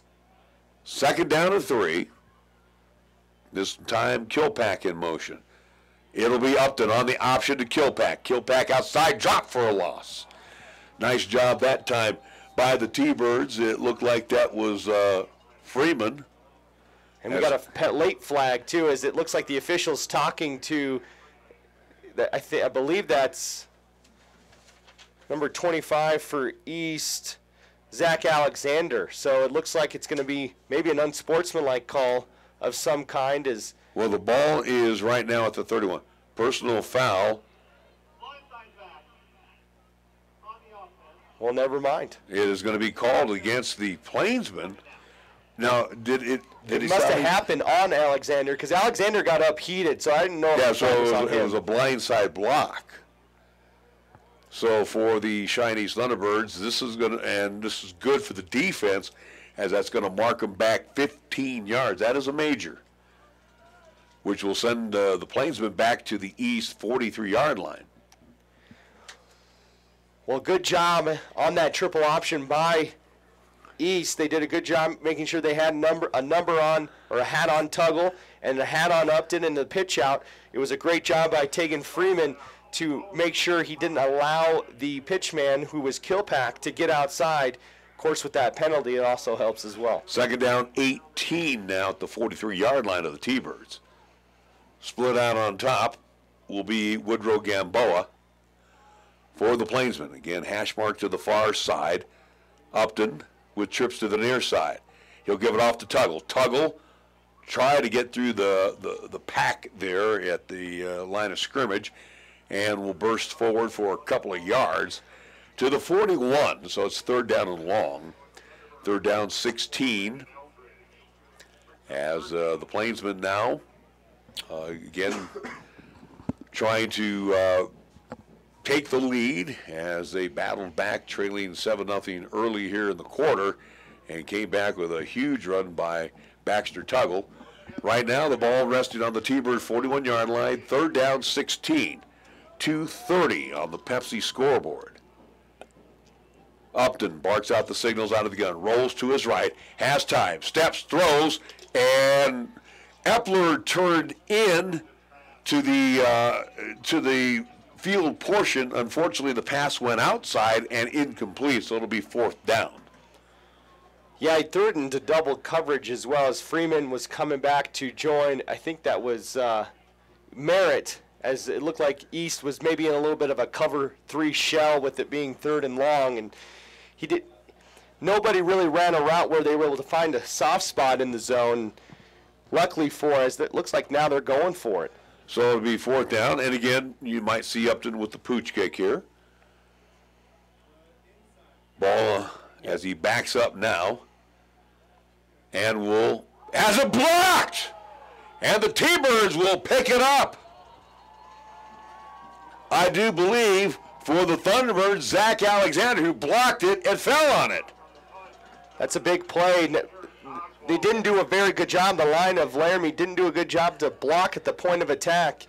But once you saw Upton scoot back just a little bit, you can see East just kind of pin their ears back and go full boat. Well, they'll have the ball on the Laramie side of the field at the 49-yard line. So here comes Graydon Buell along with Anderton. Michaeli will split out on top. Merritt along with Miller to the near side, along with Lukow also on top. And it'll go to Anderton. Christian wrapped up as he tried to get off tackle. Maybe a yard, if that, to the 48-yard line. So it'll be second down and 9. You know, at some point, Larry, Graydon Buell is going to fake that handoff and then go ahead and take off. He's just setting up the Laramie defense right now on that read play. Absolutely. Buell back to pass. Fires incomplete. Merritt felt he was going to get hit, kind of took his eye off the football. So it'll be an incomplete pass. And for the T-Birds, I think Kilpack was on the coverage. It'll be third down and 9. Ball right now on the Laramie 48-yard line. Anderton in the backfield. Again, no Riley Cooper tonight, who's under the weather, and then we got a whistle, and I think it's going to be on the Plainsman. I do believe it was Cruciate that lined up offside. So the encroachment will be against the Plainsman. Again, it will be Benjamin Cruciate who is offside. That's now 3 penalties for 25 yards here in this first quarter. We've seen You penalties. could see it from up here. Yeah. He was lined up in the neutral zone. Well, in penalties in general, Laramie on a good drive there come up with a 15-yard penalty. That really stalled their drive, and now they're helping out East, coming up with a kind of a boneheaded 5-yard penalty. $1:53 to go here in the first quarter. Hash mark to the far side. Buell will call his own number. He'll have the first down as he drives down to the 38-yard line. And it'll be first down and 10. So like you said, he was setting them up, and Buell will get the first down for Cheyenne East. Yeah, good job there. Good read by Buell, seeing that lane wide open and really doing a good job fighting for that 5th yard to get that first down. Buell with Anderton off to his right. Michaeli, the lone receiver, out on top. Buell flares one out to Lukow. Lukow will get very short yardage down to the 36. So a pickup of 2 on the pass play. And it is second down and 8 for the T-Birds. I guess anything positive is good, but, you know, trying to get these little flares, and they're just not getting the yak right now. Well, and Upton doing a good job, too, with that open field tackle. Upton showing his athleticism both at the QB position and the DB position. Anderson straight ahead for Cheyenne East, and he's down to the 34-yard line for the T-Birds. So right now, under a minute to play for East, they're looking at about a third down 6. Buell will have Anderton again to his right. Trips out on top, and to the near side is Chance Allmiller. Buell, the sophomore, rolls to his right. Pump fakes, throws, and will throw it away. And that's probably a good idea as he tried to hook up across the way with Merritt, because on Merritt's shoulder pad was one Matthew Smith. Well, and Calvin Webb did a good job on the defensive end. He had Merritt right away, and because of Webb getting his hand in the way, it made Graydon Buell pump fake, and by the time he was able to find a lane, the defensive backs were able to recover. Didn't have really a lot of space to get that ball to Merritt. Even if he did, he wasn't going to get the first down. Third down and 6 with a sophomore quarterback, Graydon Buell, and I knew he was going to call his own number, and it's straight ahead, first down. How about that? I had that feeling he was going to call his own number. He sees something. He's got great field of vision. And for the T-Birds, he'll have the first and 10 down to the Plainsman 27-yard line. We've got probably time for one more play here in the quarter with about 30 seconds and winding down. Buell looks over to the sidelines, trips out on top with Miller to the near side. Buell checking off. Back to pass. He wants Miller looking long into the end zone, and he can't hook up. Incomplete, second down. They went for it all on the first down and 10 from the 27. Nice pass. Unfortunately, it led Miller too much out of the end zone, so it will be second down and 10. Yeah, and Miller had a step on Kilpack. Kilpack playing press coverage. Miller got around him, no issue. And for Buell, just let him a little bit, the ball just floated a little bit onto the left shoulder of Miller where he wasn't able to make the adjustment. Second down and 10, Merritt. This will be on the fly sweep. Merritt outside, down the sidelines, and near the first down. Nice job by Dakota Merritt. Looks like if I see across the way there, Chris, he stepped down around the 19, so that'll be third down and short. Actually, they're going to say the 18, so pretty close, third down and 1. 007, Bond. James Bond left on the scoreboard. Right. Here in the first quarter, Buell will send Anderton to his left. He'll give Anderton the football. And straight ahead. Inside the 15, down to the 11. Nice job by Christian Anderton. First and 10 for the T-Birds as the clock will, once the chains are put in place, will run out here in the first quarter. Nice run that time by Christian Anderton. Chains are set, and now the T-Birds will not get it off as they tried to beat the clock. One period of play in the books. East 7 and driving. Laramie 7. We're back for quarter number 2 after the 60-second timeout on 1480 KRAE.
Was kept alive by a fourth down run by Graydon Buell, who got the first down. Now, thanks to the hard running by Christian Anderton, they're at the 11-yard line. Still have a chance to get a first down.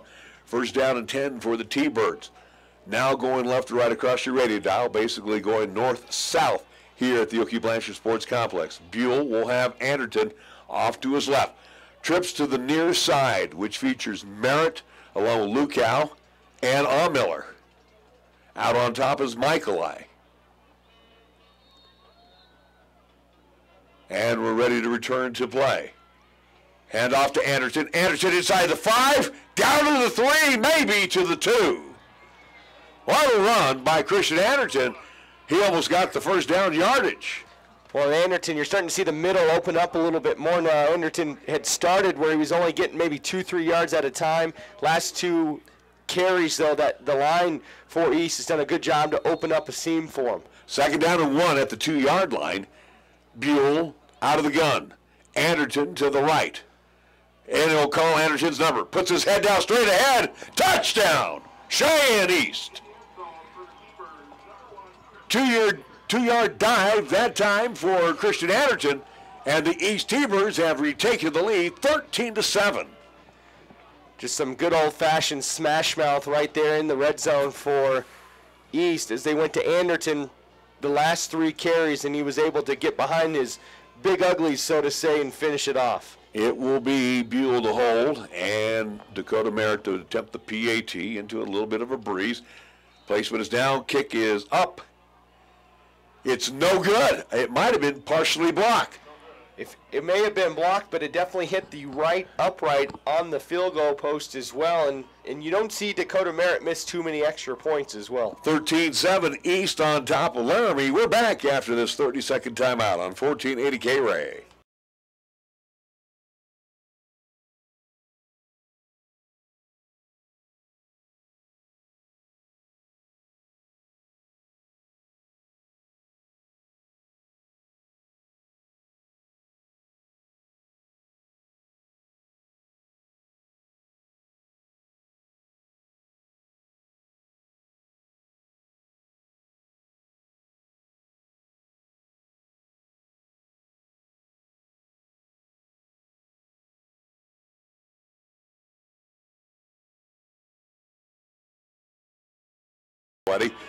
East leading 13-7 again. The key in that drive was that fourth down run, where I call it third down, but Graydon Buell calling his own number, where I said he was going to call his own number, and he picked up 8 yards and needed 6. And again, that kept that drive alive. So the Cheyenne East Thunderbirds right now grabbing back the lead, 13-7. Nice crowd on hand. Again, it is homecoming night tonight. And despite the weather, there's quite a few. I would say there's probably more here tonight. I wasn't here last week, and I'm sure there's quite a few here last week for that game against Natrona. But good crowd on hand, despite the fact that it's not the best night as far as a spectator goes to watch a football game. Coulter Nunn along with Matthew Smith back deep, and he'll keep it low on the ground. It's still bouncing around on the ground, and finally picked up by one of the upbacks. I think that was Kilpack. Kilpack will grab it at the 29-yard line. Pretty good field position for the Plainsmen. Interesting kick there that time by Merritt. Well, maybe not trying to get it up in the wind. Didn't want to kick it up in the wind. Wanted to make sure, too, that the return men didn't have a good chance to give them good field position, although 29-yard line's not terrible either. This is fall in Wyoming. We get a blip in the weather forecast for today, and then tomorrow it's supposed to be about 75 again. Then everybody's wondering why they're running around sick right now. First down and 10, ball on the 29-yard line. Upton with Tuggle in the backfield. In motion is Kilpack. This time it's Tuggle. Tuggle wrapped up and then driven back, maybe forward progress to the 31, and a gain of 2 on the play, so it'll be second down and 8. We'll also keep you updated here. Scores of other games that are going on, and again, the ball scores. Most importantly, you being a Dodger fan, we are also keeping an eye on the Rockheads, so a lot going on here tonight. Well, how about as far as East defense goes, you have to applaud the front 7 thus far. Other than that 77-yard touchdown run by Tuggle, they've only allowed 10 yards for Tuggle thus far. 3 yards on that carry, second down and 7 at the 32. And this time, nice fake. And in the seam, wide open, was looked like Buskowick, who last week hurt Cheyenne Central a couple times. So it's incomplete as he dropped it wide open. Nice little fake. Again, you have to respect Tuggle, especially out of the backfield. And again, on the belly, pulled it out. Buskovic was wide open, and he dropped the football. Well, hit him in the worst part, too, right in the hand. So it is a wet night, and you would. It's cold, too. It is cold, and sometimes those don't help out, but definitely a catch that needs to be made. Third down and 7. Upton back to pass. Under a heavy rush, gets away from the initial surge, and he'll have the first down and more. 40, 50-yard line, and then pushed out of bounds across the way. I do believe that was Ox Schroeder who pushed him out at the East 47-yard line. A hell of a run there. That time for Upton, the quarterback. 21 yards after it looked like Luis Castillo, it's Luis Castillo, the baseball player. I know, but he was Carlos. He was pinned back around the 27. Yeah, that was Carlos that it looked like he had him, but Upton showing some great speed along this, getting away from that and then going along the sideline. First down and 10, East 47-yard line. Upton, hash mark to the far side, to Tuggle. Tuggle, nowhere, maybe a yard. To the 46. Good job there by Zach Alexander, getting lower than the running back. You said last week that Central was trying to tackle these guys up high. Well, East is tackling down low, and they're making and they're sure. Gang tackling, yeah, too. Absolutely. I thought you had the ball scores there. That's what I was trying to punch back Oh, out. it looked like it was still 0-0 at Coors Field in the, I think it was the bottom of the third inning against the Nationals. Of course, the Dodgers and Giants don't start until about 8:10 tonight, local time. Second down and 9. Upton, back to pass, straight drop back, pumps, fires, got a man, incomplete, and that goes through the arms of Smith. Might have threw behind him from our angle, so it'll be third down, and it's 3rd down and 9, 13-7 our score, 9:44 to go here in the first half. What do you got? I said top of the 3rd. It's actually bottom of the 2nd. And then over at South, Sheridan's out to a 21-0 lead as that game is in the 2nd quarter. Sheridan off to a quick start. No score, as it looks like they said change the time back at Central to 7 o'clock. So only 2 games going at the moment. 3rd down and 9 for the Plainsmen. Ball right now on the east 47-yard line. Low snap. Setting up for the screen. And Upton fires it. No. The only one that was closest to it, and that would have been a lineman's dream right there, was Zach Higgins. Well, I'm wondering how that was an intentional grounding, as there was only there was no one there. Yeah, there was no one there, and the officials will let that one go, I guess. Because Tuggle, who was on the screen, was on the right side, and Upton had thrown it to the left side. So 4th down with the ball right now, resting at the 46-yard line. Back deep for Cheyenne East, and again, Sell will boot it away. Fair catch is called, but it will bounce into the end zone. Nice job that time by Schroeder to sell the fair catch. And so the Cheyenne East Thunderbirds will have the football on their own 20-yard line. Well, -1 big play right now for this East defense. They're doing a great job, for the most part, bottling up the 2 main threats in Tuggle and Upton. We've seen Upton cut loose a couple of times on some broken plays, but they haven't gotten themselves in a position to score other than that 77-yard touchdown run by Tuggle.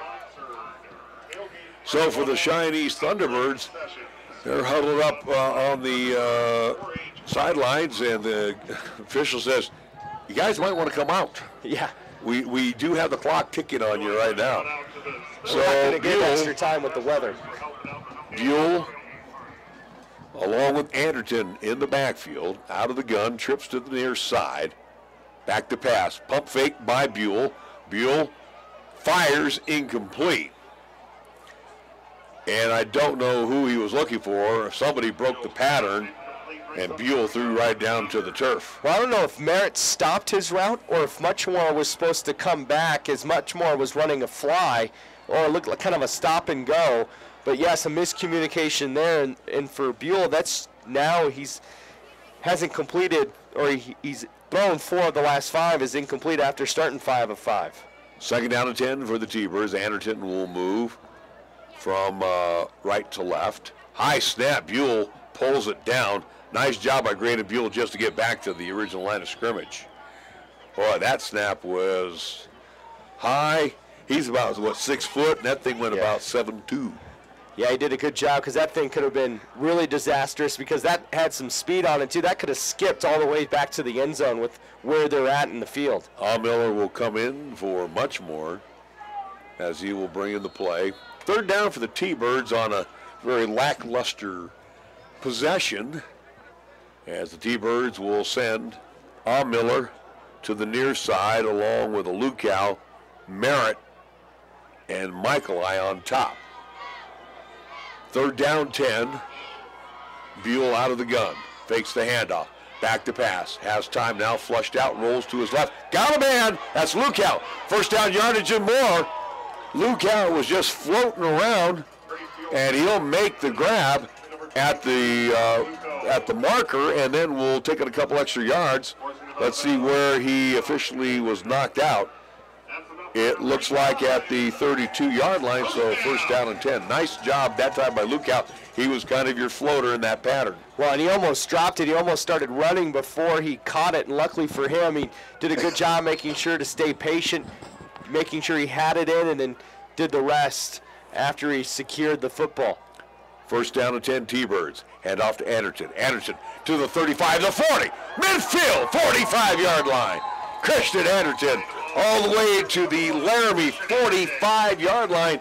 1st and 10. Quickly the T-Birds come up to the football. No huddle offense. We're starting to see a little bit of fatigue now in that front 4 for Laramie, where they did a good job in that 1st quarter to bottle up Anderton. Now you're starting to see some running lanes. Buell back to pass. He steps, he throws, got a man. Caught to the 40-yard line, still on his feet. And then we're going to get a flag. Some extracurricular activities as Lukow makes the grab at the 40. The flag was thrown at the Plainsman. So we may have a face mask. Either a face mask or it looked like, I think that was number 25. That would be Coulter Nunn. Coulter Nunn came in with the helmet. So I don't know if they're going to get a personal foul that way with the helmet. As you can see them coming together. You know how it works in college as far as the targeting goes. Not a lot of, we'll just go ahead and let the official tell us.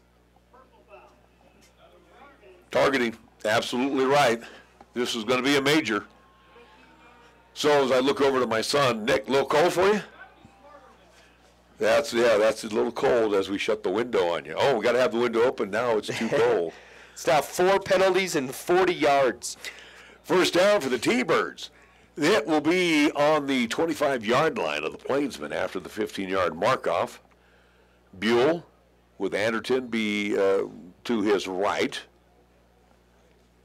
Back to pass goes Buell. Buell pumps, steps up, throws, got a man. That's all Miller. Touchdown! All Miller making the grab.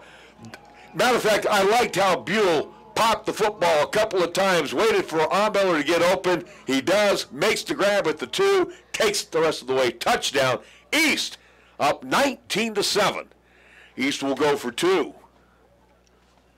Little wet out there, and granted they didn't get the first one. You can hear a little bit of frustration going on next door, but you can see there, as you said, Graydon Buell did a great job stepping up in the pocket, giving him just a little bit of time for Miller to clear the linebackers in that secondary, and he put that in the perfect spot, right in his lap. And, he could have ran it, but he decided not to. He popped it, and then he saw Miller break free and then hit him right in the number.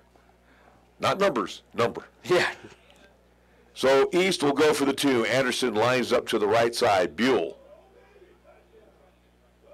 as he rolls to his right side, steps, throws, got a man, caught for the 2-point conversion, that being Tanner Muchmore. So East picks up the 2-point conversion. Thunderbirds now lead 21-7, 8:02 to go here in the first half. We'll be back with the kickoff after the 60-second timeout on 1480 KRAE.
Matthew Smith, they are back deep for the Plainsmen. Last time, kind of a pooch on the grounder for Merritt, which was picked up by Kilpack around the 29-yard line. And matter of fact, Kilpack standing around the 27 right now. So the T-Birds with a nice drive and in for the score on a nice pass play by the sophomore Buell as he hooks up with Miller. And the Thunderbirds now a 2-touchdown lead here in the first half. 8:02 to go. Still a lot of football left here in the second quarter. For Miller, that's his 3rd touchdown catch on the season. For Buell, he's now got touchdowns 7 and 8. Again, another little pooch kick, this time picked up by one of the upbacks. And this one will net him good yards. Picked up by, look like Ramon Gomez. Gomez will bring it up to the, looks like the 44-yard line of the Plainsmen. So the Plainsmen coming away with some good field position, not understanding the kickoffs by Cheyenne East, something I guess we would have to chat with Chad Goff about. Must be, again, as you trying to stay away from the... I mean, the flags are relatively they're not stiff. They're in that tweener mode. So I don't know what the deal is, but you give the Plainsmen a very short field here. Ball on the 44-yard line. Well, if you're going to squib it, let it get to the turf, too. He kind of pooched it right at that guy. Gamboa to the near side. Epler out on top. This time they'll give it off to Tuggle. Tuggle, 45-yard line, spins away from an arm tackle and takes it to the 49-yard line to pick up a 5 on the play. And it's 2nd down and 5. Again, coming up at halftime, stats will get you caught up on, we got one game for sure that's going on right now over at South High. We'll also keep you up on the baseball scores because there is some pennant fever still going on. You got to like that in the National League. 4 spots still available with 3 games to go. 7:20 on the Pepsi scoreboard, counting down. Upton, Tuggle again. Tuggle off tackle. 45, 40, down the sidelines. 30, 20, 10, 5. Did he get in? No. He is knocked out at the 2-yard line. I'll tell you what, Tuggle is, I'll tell you tonight, he is a stud, and Schroeder saves the touchdown ball as he takes it all the way down to the 2 of the T-Birds. Yeah, it looked like he was trying to dive, but they're going to say the side judge said he got his foot had slipped out of bounds. Big seam on that left side, and you're starting to see Tuggle's speed when he gets into open space. He's tough to catch up to when he gets out in that open field. Boy, the Thunderbirds on that right side, they got it all drawn inside, and it looks like the Plainsmen want to call a timeout. Talk about it. 7:09 to go on the Pepsi scoreboard. Mark this down, Nick. 1 timeout for Laramie. East 21, Plainsmen 7. We're back after this 30-second timeout on 1480 KRAE.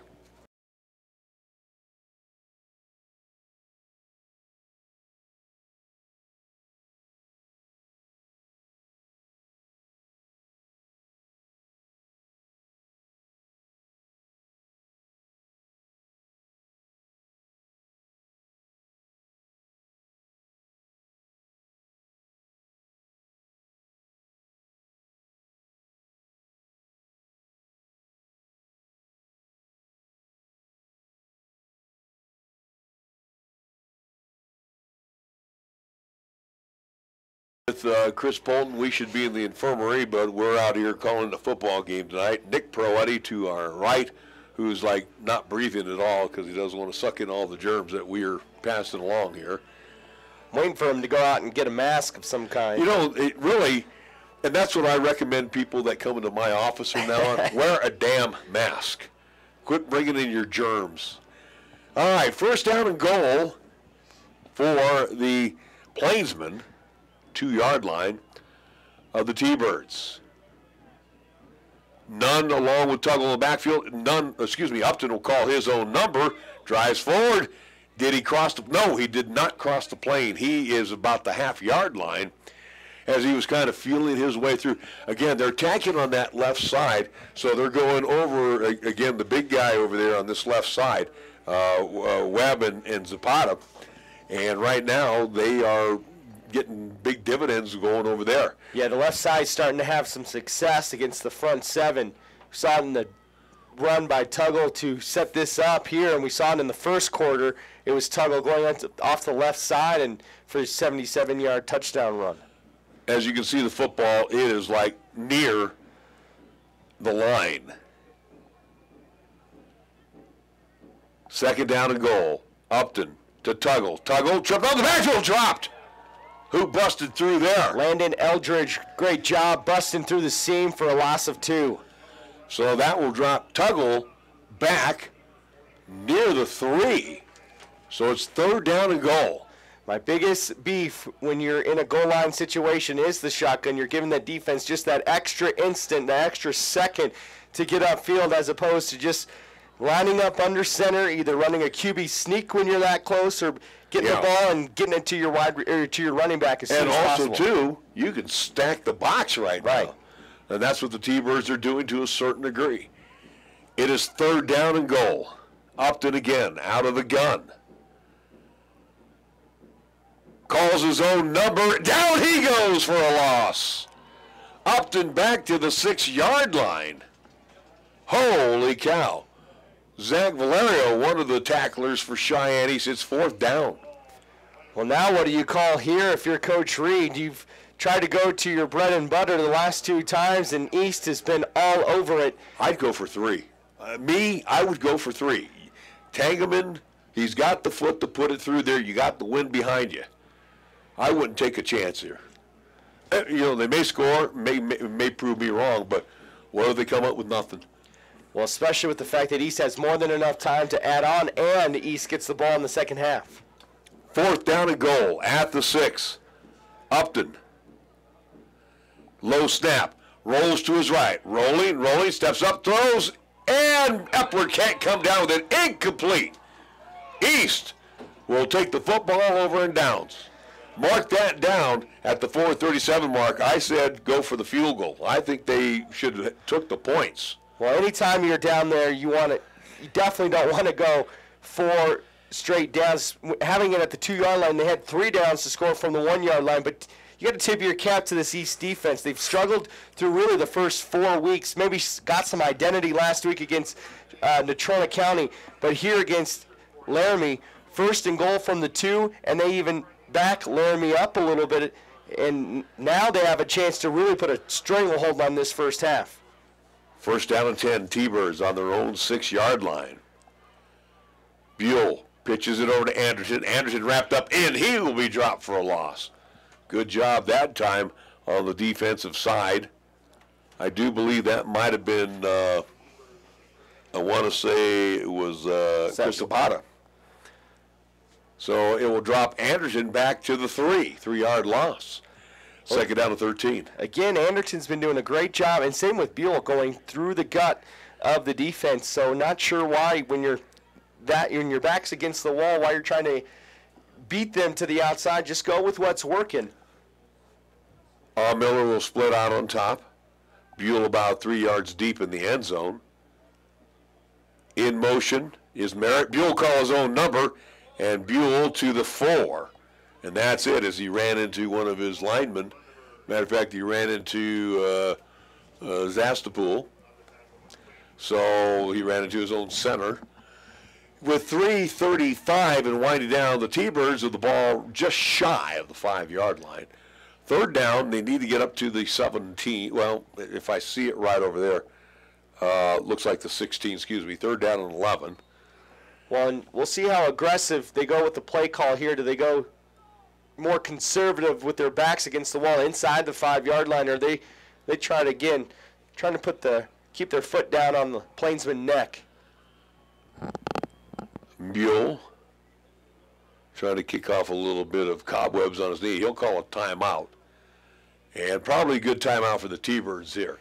3:03 to go on the Pepsi scoreboard. East 21, Laramie 7. We're back after this 30-second timeout on 1480 KRAE.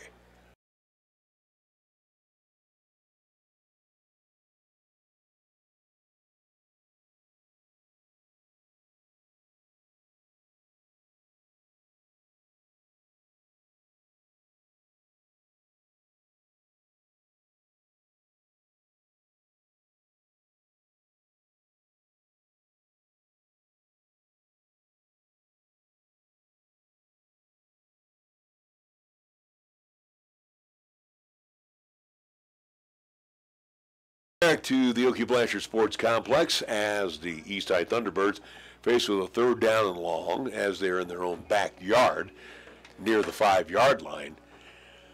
They've discussed it on the sidelines. Let's see what magic that Graydon Buell can provide for the East fans in the stands tonight on this very cold night here in September. They'll give it off to Anderson. They'll stay conservative, and he will go off tackle for a couple to the 7-yard line, basically to give Dakota Merritt some breathing room in the end zone for the upcoming punt. However, for Laramie, with about 2:40 and change to go in this first half, going to come away with some good field position. Well, and here the defense really picking up the offense as well, not allowing them to go out and get first downs, makes it kind of okay that they went for it on 4th down and didn't get it, as now they'll have a chance to potentially add some points here before the half, knowing East gets the ball. And Merritt got to kick into that little bit of stiff breeze that we have here tonight.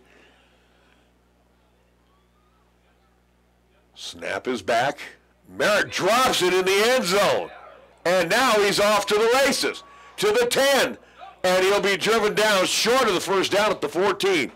He dropped the football in the end zone, picked it up, had the presence of mind to sweep to the outside. Unfortunately, 2 yards shy of the first down at the 14. How about Laramie? Great field position with 2:09 to go here in the first half. Well, I don't know if you saw it, Larry. It looked like that ball coming from the long snapper didn't have that nice little spiral with it. It looked like almost like a duck coming out, and Merritt couldn't get a good handle on it.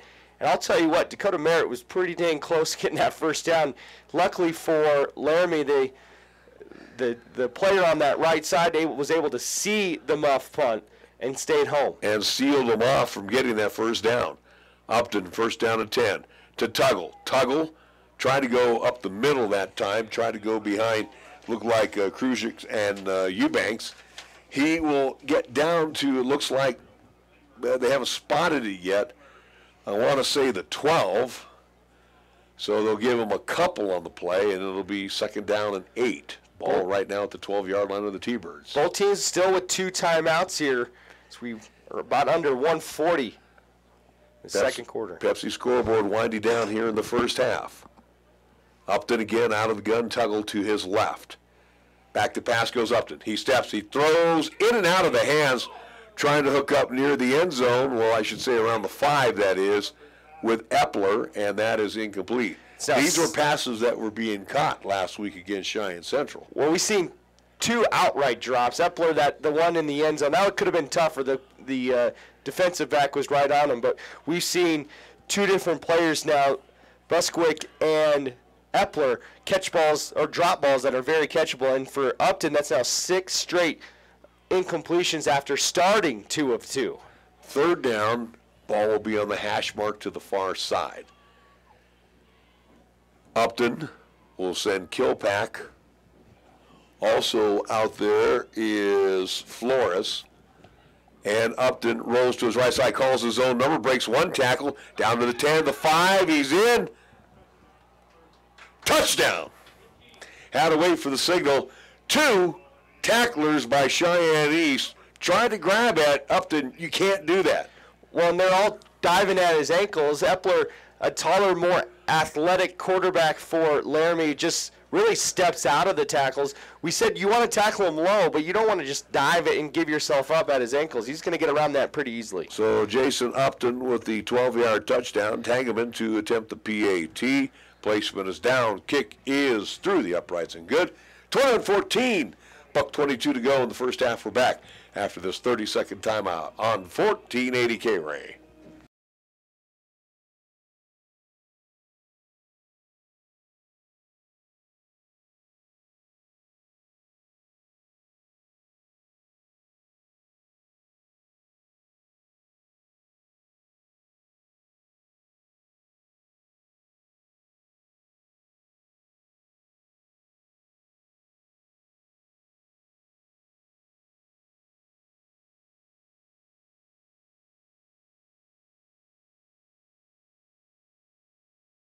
Depending on the kickoff from Tangeman, as it will be Lukow along with Ox Schroeder as they'll go back deep for Cheyenne East. And again, wins at the back for the Plainsmen right now. So again, Tangeman could put a foot into this thing and drive it in the end zone. East could have it on the 20. But like you mentioned, they got 2 timeouts. There's still a lot of time left.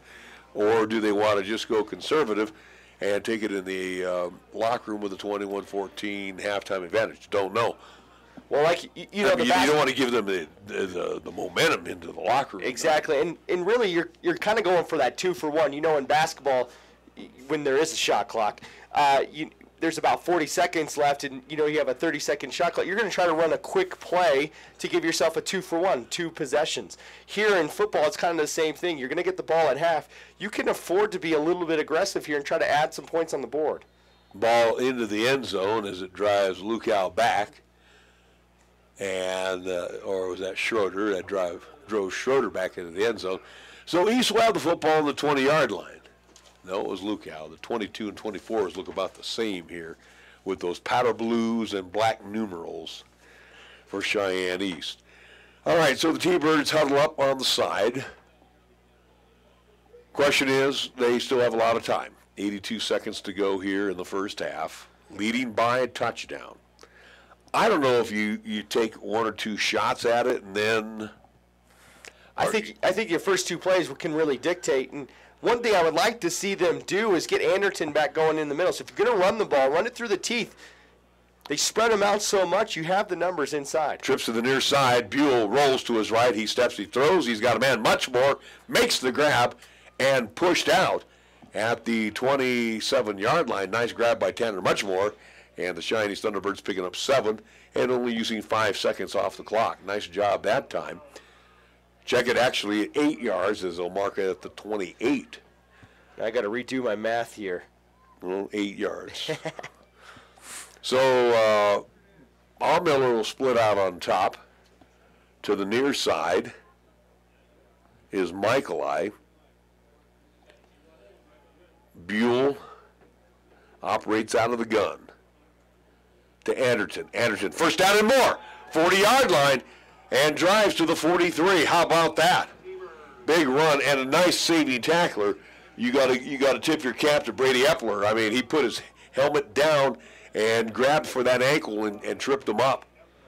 First down and 10 for the T-Birds. Ball on the 42-yard line.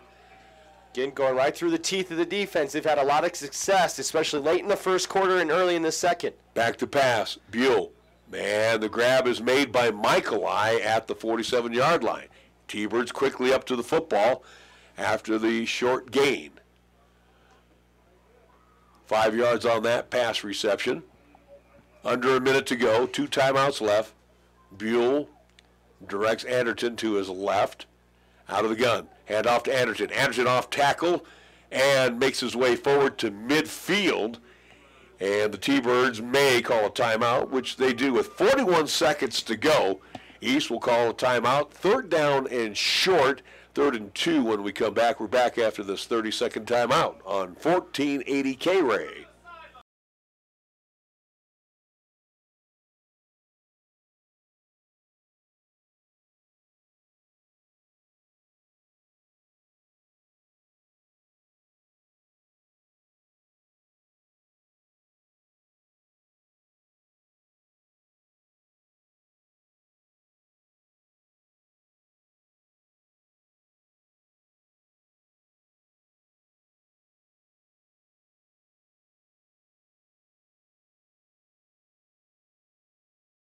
Trying to make some noise, trying to answer back to the touchdown by the Plainsmen here before halftime as they scored with about 2:09 to go. So the T-Birds, right now with 41 seconds, have reached the midfield stripe. Actually, the ball is on the Plainsmen side of the field right now. Is it on the, about the 49.5?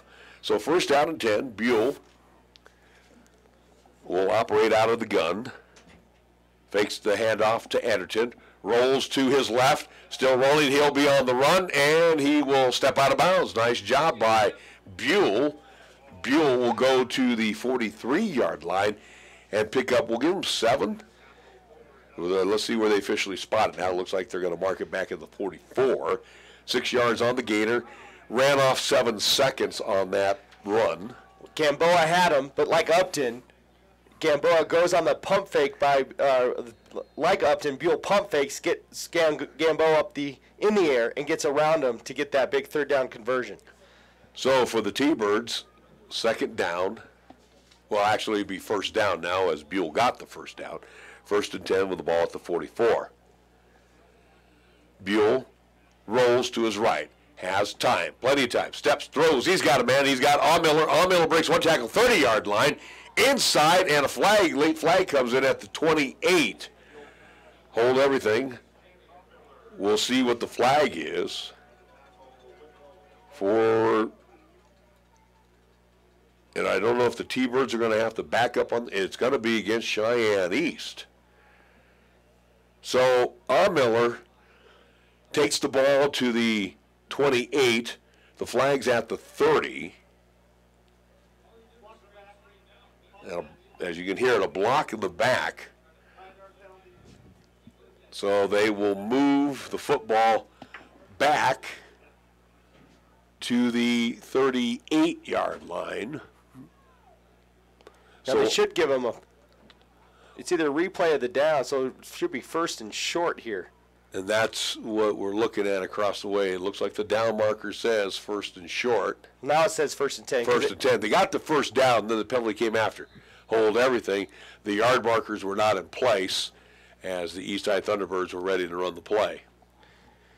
So with 22 seconds to go, East has the football on the Plainsman 38-yard line. For Graydon Buell, you don't have to get this on the sideline. You do have one more timeout left. So if the middle of the field is open, where you've seen Miller just kind of camp out a couple of times, right? You have an opportunity to throw it there. You don't have to force it on the sideline. You know, Miller's a big target too. I mean, he's sitting there at 6'2", and like you said, camping out. That's probably a good choice of words. He's just waiting for the pass. So now they're readjusting the yard markers. As you were right, it's first down and short for East. First down and 4 at the 38.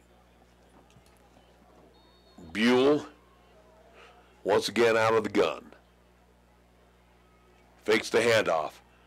Has time. Rolls to his left under a big rush, and that looks like Kruzich, who will bring him down as he's sacked at the 47-yard line. A quick timeout is called. Now, that's not how you want to use your timeout, but great job there by Kujic. We said it, he's one of their main guys on defense. He comes up with some really big plays, and one of the things that, well, one big thing there with that is East you started seeing some momentum going with that 2-minute offense, and now you see a holding penalty, and then you see a big sack. Again, penalties have just really stalled both teams when they have the ball. Right. 12 seconds to go here in the first half.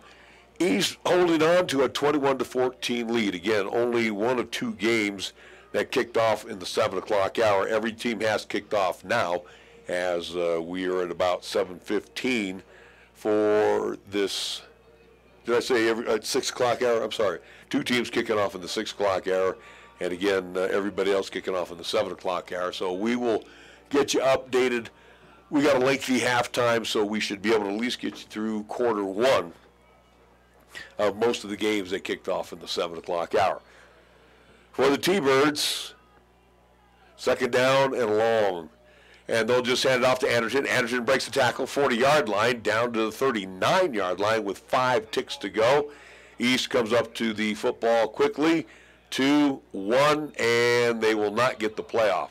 So we're at halftime. Homecoming for the Cheyenne East Thunderbirds at the intermission. T-Birds are leading by the count of 21-14 for Nick Proetti, Chris Polton. I'm Larry Proetti. We're going to take a 2-minute timeout. We're going to gather all our thoughts, and we'll be back after these words right here on 1480 KRAE.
Class 4A, just to let you know, Thunder Basin at Natrona, that just kicked off recently, along with Cheyenne Central and Casper Kelly Walsh. That was listed as a 6 o'clock game. They decided to do that at 7. And Rock Springs is at Campbell County. South and Sheridan join us, East and Laramie, as the only 2 games that have kicked off at 6 o'clock. Another game that we're going to be keeping our eye on as well. The Burns Bronx, they kicked off at 6 o'clock. They were in Glen Rock taking on the Herders. Herders have won 4 of the last, have won the last 4 and 5 of the last 6. And they're in the 3rd quarter right now with the Herders putting a whooping on the Bronx, 54-14. Class 1A, that got underway at 5 o'clock today. Number 1, Bighorn. Number 2, Pine Bluffs. Now, the thing about Pine Bluffs, they have yet to give up a score. And with tonight, well, they gave up quite a few scores, unfortunately, for Pine Bluffs. They were beaten as their 19-game win streak has been snapped. Bighorn wins tonight 42-7. Here it's halftime on homecoming for 2018 for Cheyenne East. We're going to take a 2-minute timeout. We're going to get some of the stats put together and let you know exactly what went on here in the first half. East leads at the intermission 21-14 right here on 1480 KRAE.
Can you hear the rumble? That is the sound of young hockey players trying to make their mark in the world of sports, and they're doing it tonight in Steamboat Springs. We're talking about Stampede Sports. Your generous donation will help the team with their travel expenses, lodging, and meals. Partner with the Stampede Sports family and help these athletes work towards achieving their dreams of moving on to the next level of play. All donations, great and small, are tremendously appreciated. Again, go to CheyenneStampede.com. Get more information on how you can help. And matter of fact, I was talking with the owner of the Stampede, Mark Lance, and to put up the kids tonight in the room, because you know they're playing in Steamboat Springs, $200 a night for a room. That's $2,000, gang. I forgot how he said it price-wise per mile, but this trip alone, just going to Steamboat tonight, is going to run the Stampede somewhere, and you got to feed the kids too. So you're talking about a $3,500 bill just for one night of hockey in Steamboat Springs. So again, help out Cheyenne's only franchise, only sports franchise that has stayed and basically, weathered all storms, and they're still here and they're still doing business. Here at halftime, it is the East High Thunderbirds leading 21-14. Before we get into our stats, do want to thank all our fine sponsors: Terrell Honda, Baskin-Robbins, Cheyenne State Bank, Merritt Plumbing Heating, Chick-fil-A, Cheyenne Auto Repair and Service, Gill Window Company, Best Western Plus, Frontier Inn, Little Philly, Jolly Rogers RV Sales and Service, Platte Valley Bank, Taco John's, Marv's Plumbing Heating, First Tier Bank, Big Apple Bagels, and of course the Cheyenne Stampede. The band is out here from Cheyenne East, ready to entertain us. We had our, have we done the crowding yet of I don't believe of so. the court? Okay, well that'll be coming up because again we do have a lengthy halftime here in play for this evening, which again allows us to do a lot of things. Also too, we want to thank Pepsi of Cheyenne with the scoreboard in favor of East right now, 21-14. Medicap Pharmacy, Kia of Cheyenne, Lennox Auto Body, the Breadbasket Bakery, First Education Federal Credit Union, Fat Boys Tire and Auto, B&B Appliance and TV, Capital Lumber Company, Halliday Motors, and MHP, McGee, Hernan Pies. We go to Chris. What's happening in the world of stats? Laramie for the Plainsman. Upton started out 2 for 2, but 6 incompletions. Not all his fault as well. So he's 2 for 8 for just 28 yards. Tuggle, 11 carries, 142 yards, but 126 of those yards coming on 2 different plays. He had a 77-yard touchdown in that first half. Upton has chipped in as well, 8 carries for 51 yards. He had a 12-yard touchdown. Receiving, it's Ethan Sell with a catch for 3 yards, and then you have Alex Flores, a catch for 25 yards. For East, Graydon Buell, a strong first half for him. He started out 5 of 5 and kind of hit a rough patch where 4 of 5 were incomplete, but then finished the half 6 of 6. He's on the evening, as I try to do some quick math, 12 of 16 for 132 yards, 2 touchdown passes, 1 connection with Dakota Merritt, the other with Chance Onmiller. Rushing-wise, it's been Christian Anderton, 15 carries, 81 yards. Buell's chipped in with 5 carries for 20 yards. Dakota Merritt has 2 carries for 15 yards, one of them coming off that muff punt that we saw in the end zone. Receiving-wise, Chance Onmiller, 2 catches, 41 yards, a touchdown. Dakota Merritt, 2 catches, 39 yards, and a touchdown. Lookout with 4 catches, 27 yards, and then Tanner Muchmore, 2 catches, 20 yards, and Michaelai, 1 catch, 6 yards. So Buell, not only does he have a lot of completions, but he's distributing the ball very well tonight as well. Well, we want to remind you, coming up next week, we will be at Cheyenne Central. It's the annual Capital Bowl. Now, again, we know South is in play, but this is, this is a couple of old rivals that have been at it for a long time. Cheyenne Central playing host to Cheyenne East. That will be at Risky Field. We will be on the air about 5:20 next week. Kickoff slated for 6 o'clock. And again, 5 ways to catch the ball game with us. You can 1480 KRAE. That's the first thing. Hear it. You can catch it on our FM side, 101.1 FM. You can stream it at 1480krae.com. You can also view it, Periscope via Twitter, and last but not least, go on YouTube and hit the search engine, 1480 KRAE, which we are doing right now. At the halftime, it is Laramie and East battling here at the Okie Blanchard Sports Complex. The good guys on top, East at 4-1 of the season, leading 21-14. They will get the football to start the second half. And again, want to remind you, next week we will be at Risky Field. When we come back, we'll get you caught up on Class 4A as everybody is underway right now. So let's take a 2-minute timeout, and we'll be back with more on our halftime show here on 1480 KRAE.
Back to the Okie Blanchard Sports Complex again, halftime, which is going to be a lengthy one tonight. It always is on homecoming. And, of course, I never had that opportunity to, ever witness a homecoming, so to speak, because I was always in the locker room, and it was like, cool, it's time to get warm, that type of deal. But, and I'm sure a lot of those guys out there that are not part of the homecoming court are going, hey, great, man, at least we get to warm up. Because it is one of those rare September nights. And we saw it last year when we went up to Casper, Natrona, Wayne Welcome, myself, and it was raining cats and dogs up there, and it was a cold night. Tonight is one of those rare Friday nights where it's going to be cold. I bet you next week all three of us will be in shorts once again for East Central over at Risky Field. And tomorrow we should all be in shorts because it's supposed to be, about 75, 80 degrees once again here in the Cap City. Yeah, 70 plus for the Cowboys-Boise State game tomorrow at 5 o'clock. Give me a break. Just Jekyll and Hyde right now. No, Mother Nature, going right. Through the change of life again. All right, real quick, we have mentioned that Burns is getting pushed around right now by the Glen Rock Herders. The 19-game win streak for the Pine Bluffs Hornets and their, let's put it this way, their scoreless streak has finally been upended by Bighorn. And the Rams are, again, they are number one for a reason. They're a pretty doggone good outfit year in, year out. So they have dropped Pine Bluffs to their first loss of the season. But in Class 4A, a lot of movement in the standings after last week. So let's see if anything's going to change this week, what he got thus far. Well, right now, in the other game that started at 6 o'clock was Sheridan, number 4 Sheridan, at Cheyenne South. That's now 42-0 Sheridan in that with the third quarter lead. Thunder Basin out to a quick lead over Natrona, and that's in Casper. At Cheney Alumni Field, yeah. 7-0 for Thunder Basin. That's still in the first quarter. Rock Springs up 8-0 over Campbell County, and right now over on the other side of town at Risky Field, it's Kelly Walsh and Central still tied up at zeros in the first quarter. And as far as updates go for Burns and Glen Rock, it's still in the third quarter, 54-14 is that score in favor of Glen Rock. And again, too, unfortunately for the South High Fighting Bison, who have, again, we are experiencing the same thing that Coach Gallus has been going through all week there, the bug. A lot of his young men have just been befallen by this crazy change of season bug, like you said, those that have allergies, those that, have a hard time adjusting to the cold, the warm, because we've had cold, warm weather days.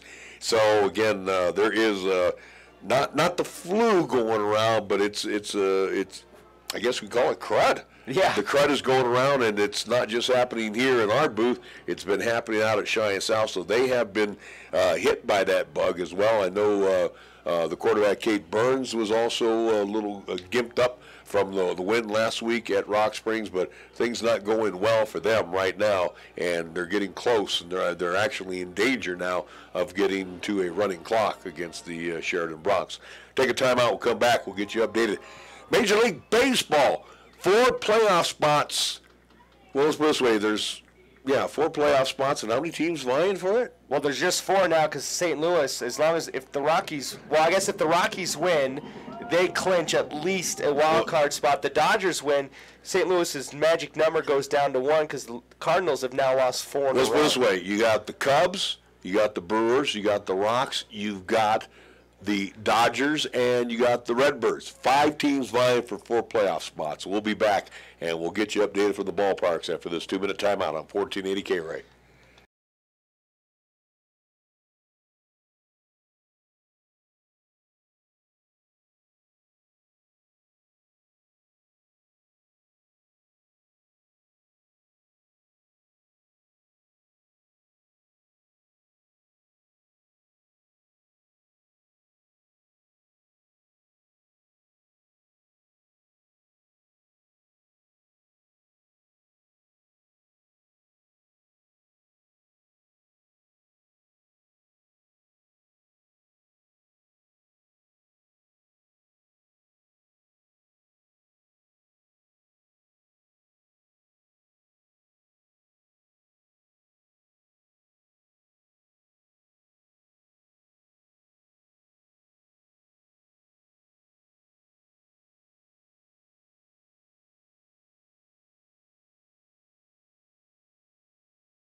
onto the field. Here come the Laramie Plainsmen. So we are going to be about ready for the second half kickoff. East will receive as Laramie won the opening toss, and they elected to receive, one of those rarities here in high school football. A lot of teams like to defer.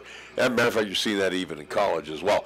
We go to the Major League Baseball scoreboard as they tacked on an extra 3 minutes to let the teams warm up as, there's a bulletin right there. So halftime instead of 20 now goes to 23 minutes. And again, you just shake your head here because, again, we're following the protocol of what it says right here. And it says halftime will be 20 minutes for triad and homecoming activities. All right, anyway, let's move on to Major League Baseball. 5 teams vying for the final 4 spots. What do we got? Well, right now it's through 4 innings, Nationals 2-1 over the Rockies. Blackman with a solo homer, but it was Trey Turner's 2-run triple off of Kyle Freeland, the difference thus far in the 4th inning. Brewers are playing an interleague matchup with the Tigers. They're up 5-3. That's an important game because the Cubs won earlier today in beating the Cardinals. So the Cubs have a 1.5 game lead over Milwaukee for the Central. Right now, both teams have clinched the playoffs. It's not this point now. It's just coming down to who's going to play that. And who's going to win the Central? Who's going to be the number 1 wild card? If Milwaukee holds on, they will stay a game behind Chicago, which is important for the NL West because you don't want the Cubs to clinch and not play it out against the Cardinals and keep them out of the playoffs.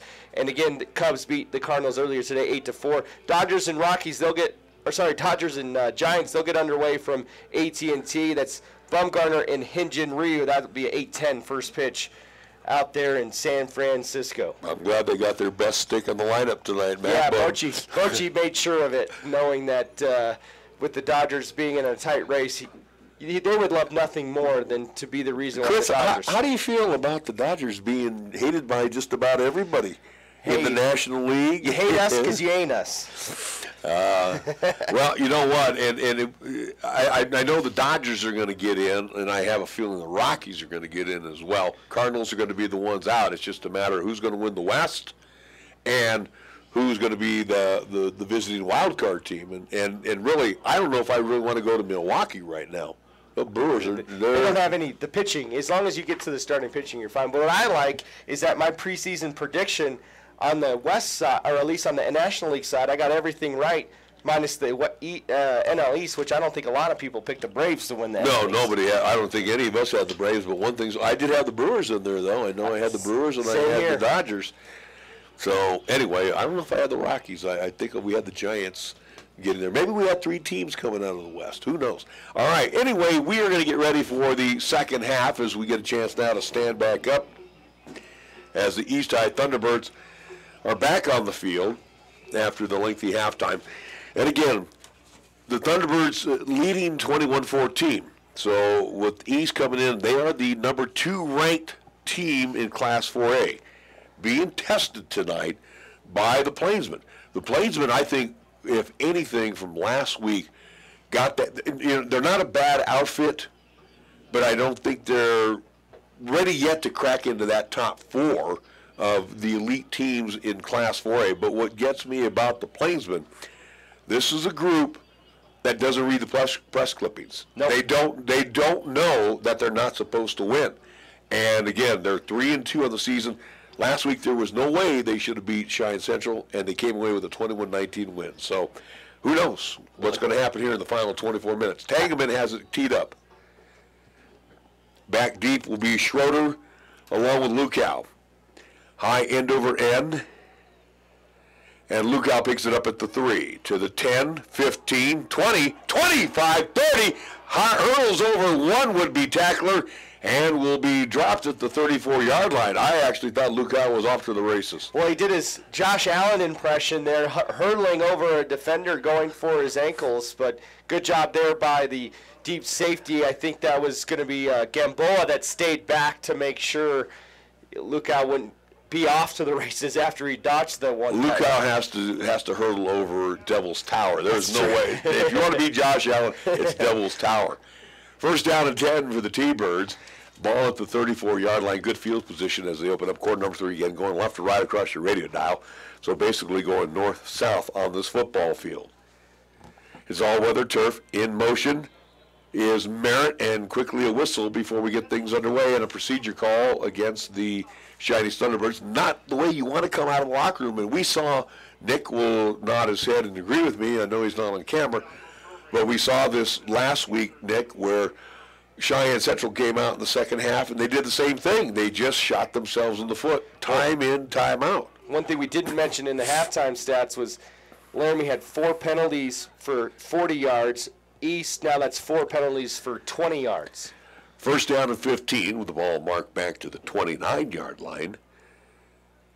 Buell to Anderton. Anderton got bunched up and maybe will fall forward to the 31 for a pickup of 2, and it'll be second down and 13 for the T-Birds.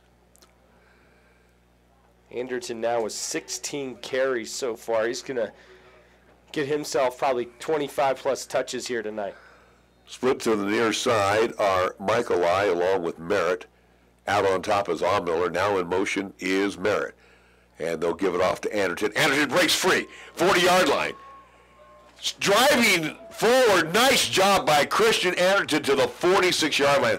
Oh, my. He carried a tackler with him for 6 yards. Well, not only did he do that, but he undressed Brady Epler with a nice jab step and just kind of left him hanging, grabbing that air.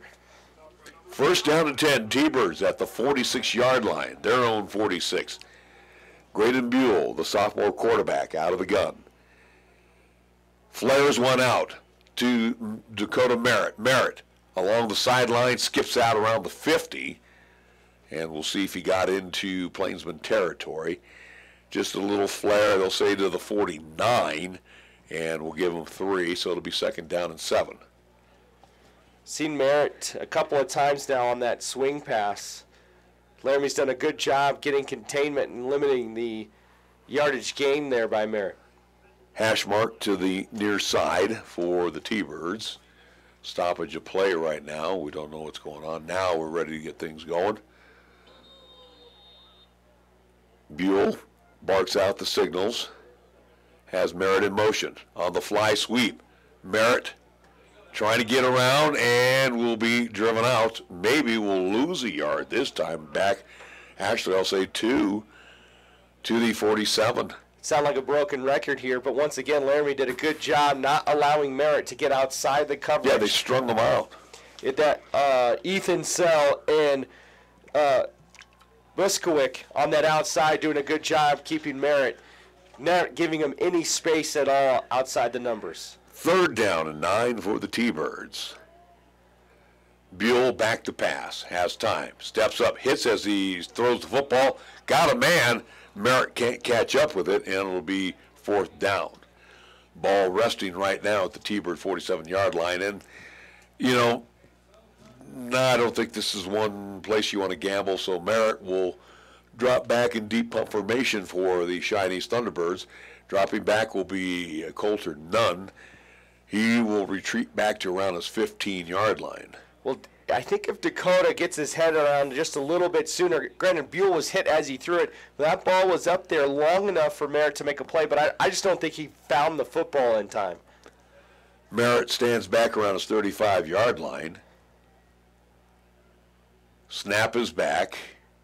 Merritt keeps it low, and it will take an east bounce, where Nunn will have to back away from it, and it will be down around the 17, maybe the 16-yard line. So field position for the Plainsmen, deep, they'll say the 17 officially, as we have 10:40 left to go here in the third period. East hanging on to a 1 TD lead. Well, good job by Laramie to come out after that long kickoff return by Lukow. They give up that first down, but then they really do a great job and get the punt, or cause the third punt of the evening for East. And now it tie the game. Gamboa split to the near side. First down and 10. They'll give it off to Tuggle. Tuggle fights his way back inside. He wanted to go out, came back in, and will grab a couple of yards for the Plainsmen to the 19-yard line, and it will be second down and 8. Again, Tuggle has 126 yards just on 2 carries. So outside of 2 carries, the East has done a really good job in making sure that they don't just hit the running back, but they grab them and then wait for the rest of the guys to come and gang tackle them up. For the Plainsmen, it's 2nd down and 8. Ball resting on their 19-yard line. Epler comes to the near side along with Sell. In motion is Kilpack, and Upton will call his own number. A couple of T-Birds trip and fall as Upton will be near the 1st down to the 25-yard line.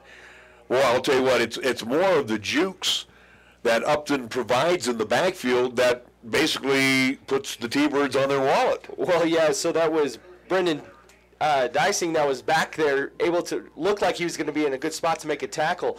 Upton gave him a nice shoulder fake, and Upton went to the ground and almost looked like he tried to swing his leg to try to get the quarterback in the backfield. But Upton did a great job once again to avoid one tackler and get upfield to get some yardage. Alex Flores split to the near side. It's 3rd down and 2 for Upton. Upton calls his own number again. He will have the 1st down and will move the sticks to the 29-yard line. And for the T-Birds, this is something that we saw last week. It was a lot of Jason Upton. Well, for the Plainsmen, this isn't official, but I have them now. That's just their 4th 1st down that they've made. They've had so many, when they've been able to score, it's been big plays. For them, though, that's just their 4th 1st down that I have. 1st down for the Plainsmen, 29-yard line. Tuggle lines up to the left of Upton. And Tuggle fumbles it. It's on the turf. Who has it? I do believe Tuggle might have dived back in there and got the football. He did. And disaster turns into a yard gain for the Plainsmen. You could see that right away, that Tuggle was looking up, and he was looking over the side of Eubanks and Kruzich as they never got the football, and it came tumbling out. Unfortunately, it bounced on the turf right back into his hands. It's first time with how slick it's been. That's the first time we've seen a mistake. At least by a running back. 2nd down and 9. Upton goes back to pass. He looks. He's got a man. It's picked off. Lukow, he dropped it. Lukow had it, and matter of fact, Gamboa almost came up with it. So it looked like Lukow was coming down with it, and as it was coming down, popped off the turf. It looked like, though, it may have popped off the body of Lukow when Gamboa had caught it. So for the Cheyenne East Thunderbirds, they almost, and Lukow was staring right into the eyes of Upton, and Upton threw it right in his hands. Unfortunately, he couldn't come away with the INT. That would have been great field position for the T-Birds. 3rd down and 9 for the Plainsmen with the ball on the 30-yard line of Laramie. For Upton, he's now 0 for his last 7 in passing attempts. He'll send Smith outside up on top. You'll send Eaton also there. Back to pass goes Upton. Upton rolling to his right, looking long and incomplete. No flags. Incomplete. Looked like there was some contact around the 45-yard line with Caleb Eaton, but it will be the officials. You had the umpire and you had the side judge right there making sure that everything was clean, so it'll be 4th down and 9. So the T-Birds will get the football back. It will be Ethan Sell to boot it away, 7:50 on the Pepsi scoreboard. Again, the wind is behind Sell right now. Ball on the 30. Snap is back. Kick is away. And quickly downfield and putting the tackle on Lukow at the 35-yard line. So Lukow caught the football and went down right on the spot. Yeah, good job there by Alex Flores for the Plainsmen getting down and making sure Lukow didn't get past the first guy, because if he got past Flores there, he had about 5-10 yards in front of him where there wasn't a single Plainsman in sight. 7:44 to go in period number 3 with the T-Birds leading 21-14. Each team with the possession here in the third quarter. Both had to boot it away. So for the Thunderbirds, they will come out as they will send Schroeder along with Michaeli out on top. In motion is Lukow. They'll give it off to Anderson. Anderson off tackle, breaks it. Nice sidestep move and drives to the 44-yard line. Nice moves by Christian Anderton to the 44-yard line. That will put Anderton over the century mark now at 107 yards rushing. Again, Epler coming down from that safety position, and Anderton just getting him overcommitted. Makes one quick sidestep and just able to get more yards because of the missed tackle. Well, the good news, East fans, he's just a junior. Anderton straight ahead and should have the first down to the 46. 1st and 10. Thunderbirds now can beat you and can pound on you, especially when they get the running game. And one thing that we haven't seen a lot of, and it's been at various times that he saw that there was an opening, we haven't seen Buell run a lot either. Right. Other than when they've absolutely need it, you're right. 1st down and 10. Eldridge is flanked to the left side. He will come in and provide a block. Unfortunately, busting through for the Plainsman looked like that was Calvin Webb. So that will drop Anderton for a yard loss back to the 45. First time tonight in his 20 carries, Anderton's been dropped for a loss. 2nd down and 11. East with the football on their 45. Again to Anderton. Anderton, midfield, sidesteps one tackle at 45. Inside to the 39-yard line. Nice run again by Anderton, Christian Anderton. 1st down and 10. Plainsman, 39-yard line. 15 yards on that pickup for Anderton, and a great block by Eldridge. Good kick-out block from that slot position. And once again, Anderton makes a nice little quick sidestep around a tackler. Again, they'll call Anderton's number. Anderton fights hard down to the 36-yard line. Pickup of 3 tough yards. And it'll be 2nd down and 7. It'll be a long 7. So the T-Birds right now relegated to the fact of keeping it on the ground, keeps the clock a-ticking. 5:45 on the Pepsi scoreboard. In motion is Lukow. They'll give it back to Anderton. Anderton caught immediately by Calvin Webb. That was a nice job by Webb. He stuck in there right away, dropped him right at the line of scrimmage. I haven't seen Dakota Merritt out there on offense, because we've now seen 2 different fly sweeps where they faked it to Lukow. Merritt standing on the sideline in front of us here. So it is 3rd down for the T-Birds and long. Miller will split out on top to the near side. Comes Michaeli along with Lukow. Back to pass goes Buell. Sets up for the center screen. Unfortunately, he threw that one right in the ground trying to hook up with Eldridge, and it'll be 4th down. Question is, will the T-Birds in this field position decide to go for it? Still think with the way the wind is, you're up by 7. Wouldn't be a bad idea to try to pin Laramie deep with a punt. Yeah, I agree. And we're going to see Tanner Muchmore come out. Usually when Muchmore comes out, that means the pass would go to him. And, again, he's a very good route receiver for Cheyenne East. He knows where the markers are at. Miller and Dakota Merritt right now on this 4th down play, both on the sidelines for East. They're 2 of 2 on 4th down so far. And again, don't be afraid to see Buell take off on 4th down. It looks like they may be taking a delay of game and move back 5 yards. East in no hurry. And there comes the flag. Delay of game stops the clock with 5:02 to go. And now the punt team will come in. So they did take your advice to at least try to pin them back. Here's where Merritt needs to, even though there is a wind, he needs to hit it high and take your chance on that bounce, as long as you can get your punt team down there to surround it before it takes that big hop. Yeah, and a line drive is not going to be good here. No, because if you do the line drive, it's either going to skip into the end zone or it's just going to fall flat like it did last time. And granted, he got it inside the 20, but it was a kick of about 35 yards. Nunn and Flores are back deep. And he gets an end-over-ender, takes a east bounce, and a big east bounce.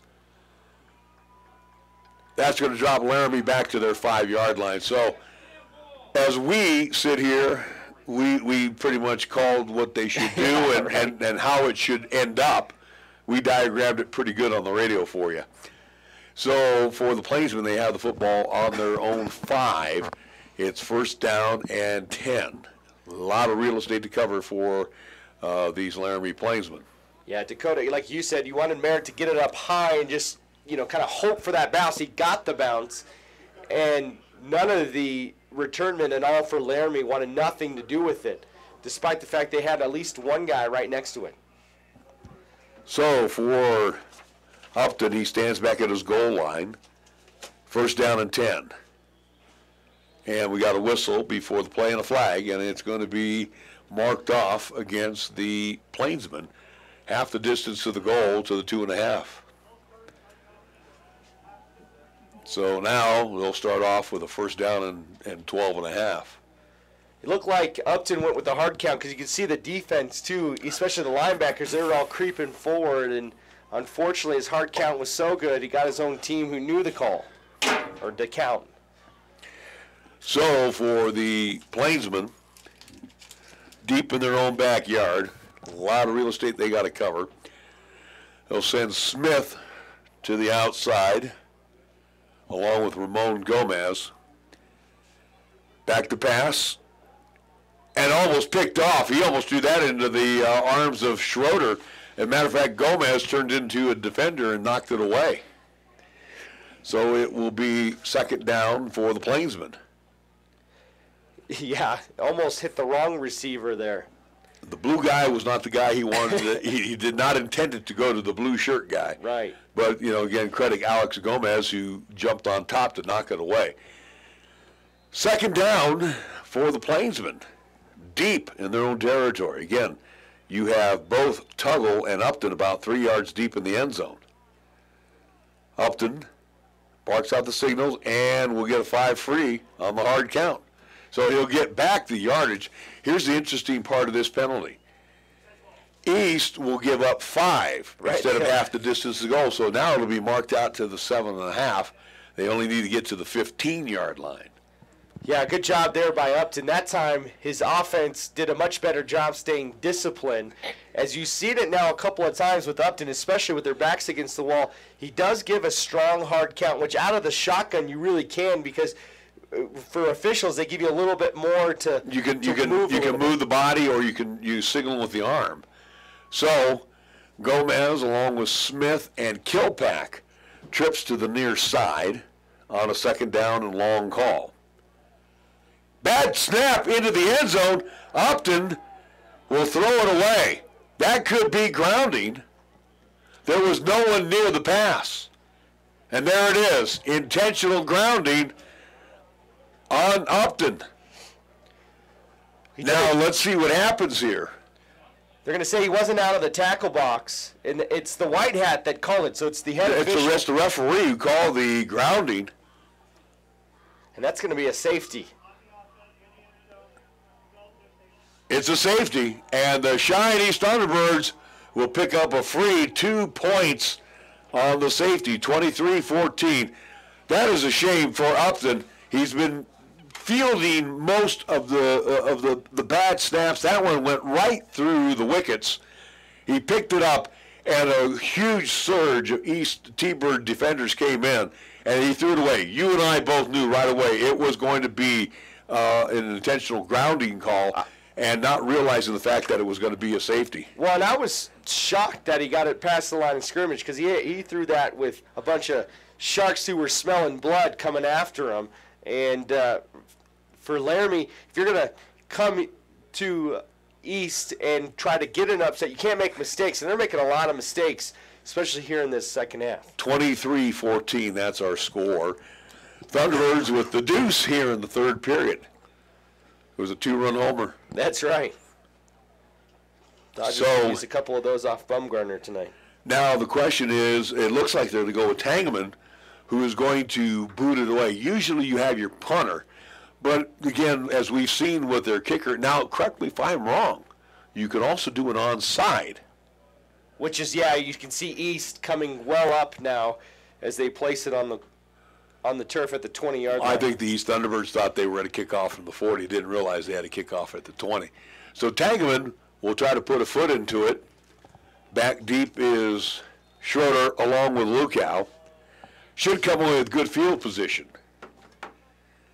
Tangeman approaches the football, keeps it low, skids on the ground, and again it gets away from everybody. Lukow finally picks it up at the 10, 15, 20, 25, and I'll tell you what, disaster almost loomed for the Chinese Thunderbirds, but Lukow gets it back to the 26-yard line. Well, you're right. They should have had good field position, but the first man, and as far as with the return group, which I don't remember if that was, whether it was Schroeder or Michael, but it let it bounce over his head, and then Lukow just couldn't gather it and allowed Laramie to come all the way down the field and really pin East back since the kick was at the 20-yard line. Yeah, that was Ox Schroeder who couldn't come up with the football.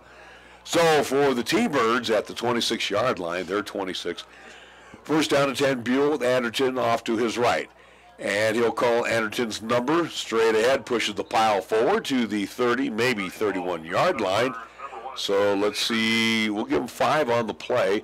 It'll be second down and 5. You got some updates there in Class 4A? Natrona 14 unanswered points, 14-7 over Thunder Basin. That's in the second quarter. 49-6 is the final score. Sheridan over Cheyenne South. 8-0 Rock Springs over Campbell County. Cheyenne Central up 14-0 over Kelly Walsh. That's in the second quarter as well. And they need to put it on the jugular vein tonight too if they can get keep that lead going over there at Risky Field. Again, on the blast play, it is Anderton. He will fight to the 34-yard line. So it'll be third down and 2 for Cheyenne East. Pepsi scoreboard right now at the 34-yard line. Excuse me, at the 340 mark. Larry Proati along with Chris Polton and Nick Proati, as we are web streaming again, Periscope via Twitter, and 1480 KRAE in the search engine on YouTube. Thank you so much for joining us. We do appreciate it. Buell, third down to Anderton. Anderton first down, spins around and goes forward, still drives the pile. I'll tell you what, the kid, again, is only a junior, takes up to the 43-yard line. It's first down and 10. It's now his 26th carry, too, so he's seeing a heavy load, the feature back, and really, we thought maybe we'd see Jordan Eifert every once in a while, but it's been 100% Eifert, 100% Anderson here tonight. So for the T-Birds, a fresh set of downs, and again, good field position at the 43. Buell wants to get an update on that call that came in. Backs up into the gun. Fakes the handoff to Anderton. Flag is down. Buell looking long, and we're going to have pass interference. So we're going to have offsetting penalties. And an illegal shift on East. And we're going to have pass interference. So we're going to reset the whole down over. So nice, pretty yellow hankies on the field right now. And I'll tell you what. This crew out of Casper, I will give them their due. They have been pretty diligent tonight and letting the kids play. Buskovic, who was on the flags for that pass interference, did not like it. Ended up having to come off the field. He was so heated. He had to have Ethan Sell come and calm him down in order to not get the personal or the unsportsmanlike. Well, he put up his arms to say, "Hey, I'm not face guarding. I'm not doing anything," and the back judge said, "Not going to happen." So here we go. We get to do the down all over again. It's first down and 10. Pepsi scoreboard at the 2:49 mark.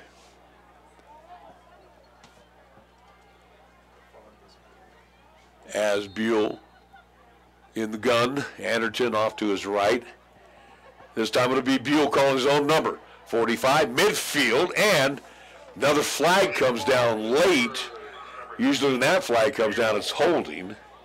Zach Higgins, the right tackle. I think he's the right tackle for Holding East. So it was a 9-yard gain, which will be negated.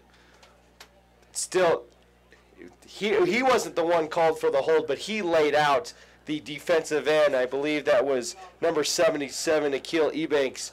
He just laid him pancake. That's one of those times where if you had the pride stickers, he's getting a couple of pride stickers for that block. Well, the penalty happened at the 45-yard line on that hold. So that'll march the T-Birds back to the 34. I don't like these holding calls where they mark it from where it happens. I think it should be just like the NFL or even college. Mark it back at the original line of scrimmage and mark them back 10. Well, especially if it's behind the line of scrimmage. What does it matter if it's behind the line of scrimmage? First down, 18 for the T-Birds. Buell fakes the handoff, rolls to his right, steps, throws, got a man. That is Miller. Miller trying to get as much as he can. He's slowed up by Smith and will be dropped at the 41-yard line of the T-Birds. So for the Thunderbirds right now, they look at a second down and 12. Ball on their own 41. Need to get to Laramie territory in the 47 for a first down. Much more will split out on top. Michael I to the near side. Hand off to Anderton. Anderton bottled up right away and dropped by Kruzich. Excuse me, that was not Kruzich. I will give the correction. That would be Calvin Webb. Webb has been really a stud in the middle for the Plainsmen. Maybe a yard, we'll give them that. Third down and 11. But 25 to go. Laramie's starting to do a much better job inside in really not allowing Anderton to go too far without being hit. And then we see Kruzich again, who had the cramping problem last Friday in Laramie, so he'll step on out. Eubanks will come back in. The good news is he's walking off under his own power, now jogging off. And again, especially when you get it in the calf, yeah, you can't really push off as much. Yeah, and it's a pain you just can't describe on the radio. Third down and 11. Buell operates out of the gun. Anderton to his right. Back to pass. Steps up. Looks for Anderton. Anderton in and out of his hands. Little maybe off to his offside where he couldn't come away with it, but he had Epler beat, and it's incomplete. Fourth down. That'll stop the clock with 71 seconds to go here in a very, I guess, lackluster third quarter. Yeah, not a lot of action, only 2 points scored. And we've seen that route by Anderton as he comes out of the backfield running that wheel route. It was a big play between him and Buell in that comeback against Casper Kelly Walsh, but we haven't seen him connect on it since then. So back deep will be Merritt, and the upbacks will come up for Laramie. Nunn is one of them, also Alex Flores. Fourth down and 11.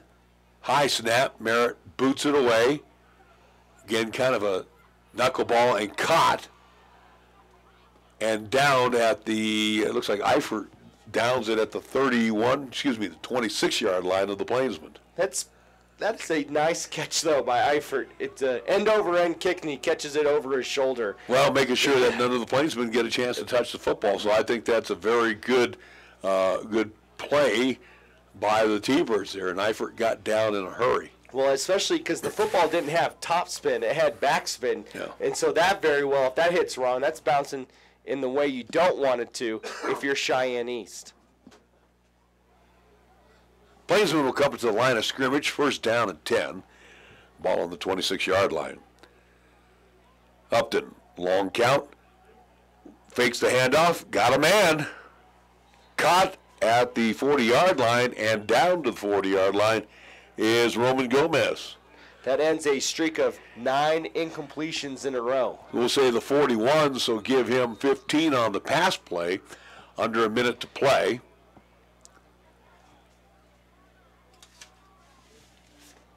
Clock is stopped for a second. Officials timeout.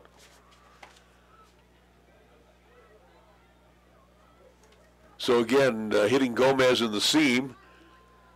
First down and 10 as Jason Upton operates again out of the gun. To Tuggle. Tuggle kicks it out the other way. A lot of running for just a yard. Well, he hasn't seen as many touches here since that first half. And with Well, we'll give him 2 on the play. We saw that last week, too, though, when we were over there, because it was Upton calling his own number more than Tuggle's. So maybe for Tuggle, you would like to try to see if you can't get him to get into some open space. One thing you would like to see, and I don't know if this is something they have in their playbook, but maybe any type of swing pass that we see with Dakota Merritt, maybe try to get Tuggle out in space that way, as it's not working up the middle right now. Kilpack in motion from the near side. They'll come back to Tuggle. Tuggle breaks 1 tackle, still on his feet, near midfield to the 49. That should be the last play of the first half. Good news is the defense and the offense don't have too far to travel after this quarter change. After 3, it's East 23, Laramie 14. We're back after the 60-second timeout on 1480 KRAE.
Open up the fourth quarter of play, a very critical down for the Laramie Plainsmen.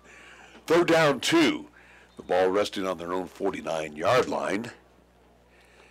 Jason Upton, I would say here, just like his counterpart Graydon Buell, probably call his own number.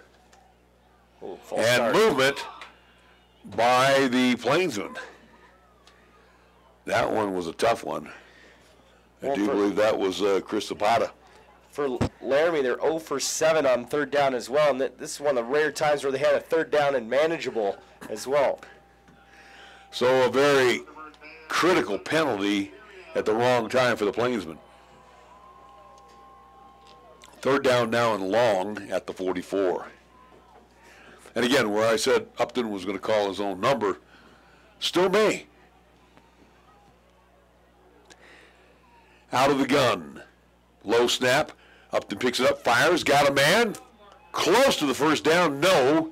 Nice job, though, defensively as they bring down Caleb Eaton at the midfield stripe. It's 4th down and 1.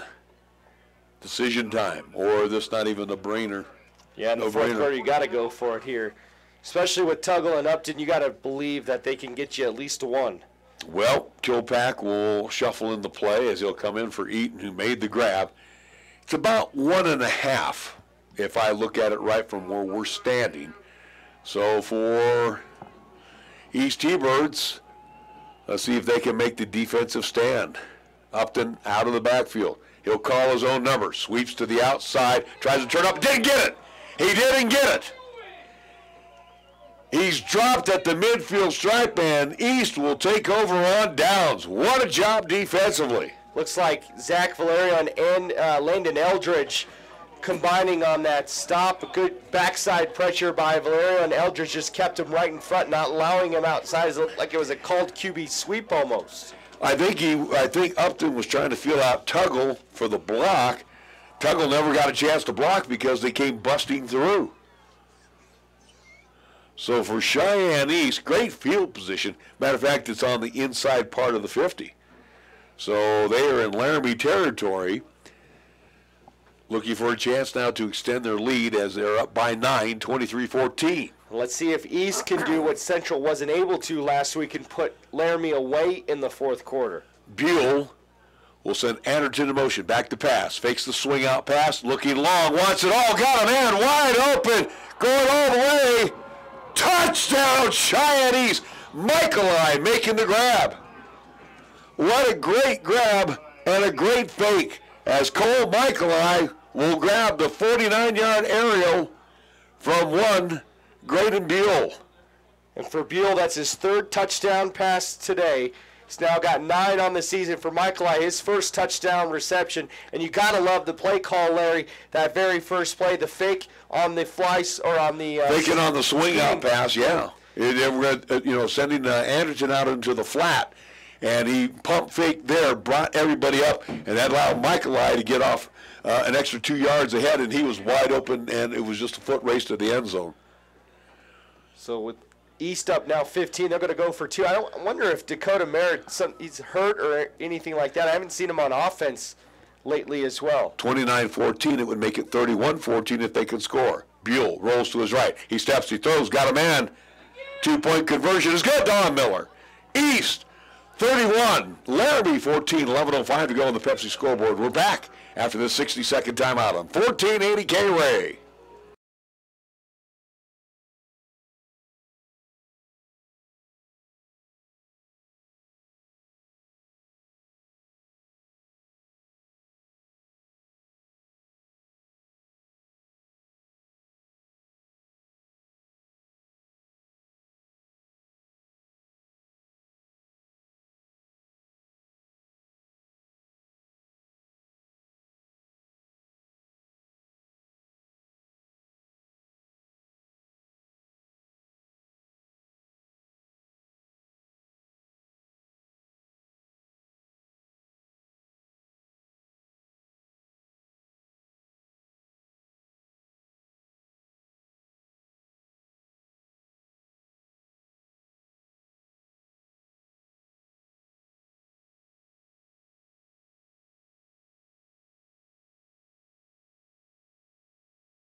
Laramie 14, while Dakota Merritt gets it all teed up for Cheyenne East. Couple updates there. What do you got? Yeah, so 3 home runs for the Rockies, one by David Dahl. That's now 5 straight games. They're up 5-2. The other football games right now that it started at 7 o'clock. All of them are at half. It's still Natrona 14-7 over Thunder Basin, 14-0 Central over Casper Kelly Walsh, and Rock Springs up 8-0 over Campbell County. 31-14 here as Merritt has it teed up. Smith along with Nunn back deep. Merritt approaches the football high, end over ender, and it will go about 5 yards deep in the end zone. So if you're worried about Merritt kicking the ball, seems to be okay. Now, from the receiving part being out there, he might have sustained some type of injury. I don't know, ribs or whatever. But he hasn't kicked an extra point since he missed Well, that I one. think in that case there, with them going for the 2, it makes it now 3 possessions. 3 no matter possessions. So I think that was the reasoning behind that. I don't think that was anything about Merritt being injured. I think if they do happen to score again, you'll probably see Dakota coming out with a PAT, or if they're even close enough for a field goal. Right. Now, one thing he hasn't played is on offense yet in this second half. First down and 10 for the Plainsmen, needing to score in a hurry. Upton rolls to his left. He still has the football, quarterback keeper, as he spins around and picks up about 7. The one thing with Upton, he's a big, strong kid. I just don't like that spin around move because you could get a helmet in the back. Well, not only that, too, when you spin around like that, the ball becomes a little bit more accessible to the somebody putting a hat on the ball there, no doubt about it. So a pickup of 6 on the play. Second down and 4. Upton again operates out of the gun with Tuggle off to his right. Snap is back. Upton calls his own number again. He'll have the first down and driven down at the 32-yard line. Running the ball is cool and all that too, but tick, tick, tick goes the clock. Yeah, at some point, they're going to have to start letting the ball go through the air. They've had some big plays, and all their big plays have been on the ground, but East has done a much better job here in this game and for most of these 3 quarters and change to wrap up and make the tackle when it's been right in front of them. Number 5, Laramie in the conference, 3-2 on the season. Right now could be going to the Mendoza line at 3-3 if they can't get a win in this one. Rolling to his right is Upton. He wants it all. Throws it long, high in the air, up for grabs. Who's got it? Epler. Can't come away with it. And he is down on the turf. Double covered by both Miller and Michael. You know what? I think, if anything, with Epler being down here near us, I think that one hit off the fingertips. I don't think he's down on the turf because he fell back, because it looked like it went right off the fingertips. It's a cold football that's being thrown out there tonight. Well, and I think if Epler, as he's down right now, if he doesn't fall as awkwardly as he did, that ball was fluttering right towards him. If he doesn't get hurt, he may have been able to make a second effort on that catch as he's up and now heading back towards the Laramie sideline. Good to see that. So Epler will be guided off the field. But again, I think it came off the fingertips, because I noticed right away that he grimaced in pain when he couldn't catch the football or went off his fingertips. Yeah, you don't want a jammed finger tonight. No, not on a night like this. So Epler will come on out, and it will be Smith to replace him along with Sell. They will split to the near side. It's 2nd down and 10 with the ball resting on the Plainsman 32-yard line. Gamboa out on top. Motion. And it will be Upton calling his own number to the 40. Cuts it back inside, still on his feet. 47-yard line. Nice job by Jason Upton. 1st down and 10. He was using Caleb Eaton as the option, and all of a sudden he saw everybody was flowing to the right, and he said, I'm going to the left. Yeah, a little over pursuit there by East as Upton saw the cutback lane, and that lane was as big as you can possibly imagine. We saw it up there. I think you or I right now, despite the fact we can barely breathe, would have been able to run through that lane. 1st down and 10. Ball right now at the Plainsman 48-yard line. Low snap. Upton rolls to his right side under a heavy rush. Turns it up and will be dropped. He'll be sacked by the T-Birds as Valerio looks like he'll pick up a half sack with back to the 46. Luis Carlos. It'll be a loss of 2, and it'll be 2nd down and 12. So a 3-possession game, and Laramie still operating out of a huddle, not a hurry-up. So we're under 10 minutes now in this 4th quarter. Now under 9 minutes in the 4th quarter. Each team with 3 timeouts here in the 4th period. Gamboa to the near side. Epler back in. Good to see that he's back in. Back to pass goes Upton. In the seam, gets Gamboa, makes the grab at the 45-yard line of the T-Birds. 1st down and 10 move. Well, excuse me, not 1st down and 10.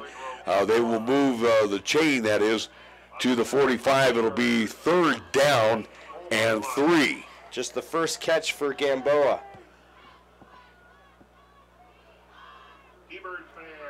So Gamboa just doing a little quick slant and was open in the seam. 1st down and 10. Excuse me, 3rd down and 3. Epler this time will come to the near side. Upton fakes the handoff. Got a man, incomplete. And that's too bad. That would have been 1st down and more as he tried to hook up with Ramon Gomez. And it's incomplete, 4th down. Upton tried to force that one. It was really good coverage by Eldridge, the linebacker for Cheyenne East. And we've seen Upton maybe try to fit balls in certain windows that he shouldn't throw it in. Seen him throw it to double and even triple coverage one time. With Upton, just needs to show a little bit more patience, especially with his mobility. This would be stick a fork in Laramie time if they don't get the 1st down here. This is a must First down for the Plainsmen. Ball right now at the 45-yard line. Upton back near midfield, out of the gun. Gets a snap, steps back, throws, got a man, first down. Nice grab made by Eaton. And again, East it's like the secondary's dropping back about an extra 5 yards, and these guys are just doing a little quick out and looking in. Yeah, definitely wanting to make sure they keep everything in front of them. Nice pitch and catch, though, for Laramie to get that big fourth down conversion. It is now first down and 10. Ball spotted on the T-Bird 37-yard line. Upton. And we got movement, and it will be on the Plainsmen as they were already moving before the football came back to Upton. And that'll march him back 5 yards from the 37 to the 42. So I think that's the fourth time they've had a false start tonight. Well, that's now 6 penalties for 57.5 yards. Or sorry, make that 7 penalties. So that'd be their 5th one, excuse me. Ball back to the 42-yard line of the T-Birds. Again, we'll have the T-Birds and Central. Capital Bowl coming up next Friday evening at Risky Field. Back to pass goes Upton. He steps, he throws, and it's going to be picked off. That is Miller. Miller to the 35-yard line. For Miller, that's his 6th interception to lead 4A, and he plays that center field and just reads the quarterback's eyes so well. And that one, he didn't have to work as hard as Upton overthrew his receiver, but good job there by Miller as Laramie was starting to drive to try to make any type of comeback, and that right there, as you had said earlier on that fourth down, that could be the nail in the coffin. Yeah, this is one you're going to have to stick a fork in the Plainsmen. They're done. For Cheyenne East, even if they run, you know, you're not. Again, I don't think you're going to see much out of the playbook that's going to surprise you now. A dose of Christian Anderton, maybe if they need to throw it. Much more split out on top. Michaeli to the near side, Anderton to the right of Buell. Back to pass. Fool me. Buell wants it all and threw it low. He was trying to hook up with Aaron Bulla, that is, and incomplete. Well, they saw the tape last week. They know Laramie can score in a hurry. They saw it in the first quarter. Laramie can score in a hurry. Maybe Coach Goff and company wanting to really put the exclamation point on the game. It's an interesting call as far as I'm concerned. Again, you want to keep the clock moving. For the T-Birds, much more will come to the near side, and split out on top is Michaeli. Buell out of the gun, Anderton to his right. Anderton slips and will be dropped for a loss of a yard to the 34. Third down and 11 for Cheyenne East. And again, too, with the T-Birds, they have the wind behind them. We've been pretty much consistent in that 15 to 20-mile range tonight, wind-wise. So it stayed going the same direction, too, whereas other nights here, it's one quarter, it seems like it's going, south, north to south, and then it'll just change around, yeah. Third down, T-Birds, with about 6:40 on the Pepsi scoreboard, winding down. Miller is to the near side. Buell checking off at the line of scrimmage, out of the gun. Back to pass. Looking for Miller, floats one up, and Chance can't come away with it as it's a little long and strong. Fourth down. So for Cheyenne East, interesting calls and 2 incomplete passes. That keeps the clock stopped. So it actually benefits Laramie. And again, Laramie with 3 timeouts left. Yeah, and we've seen their quick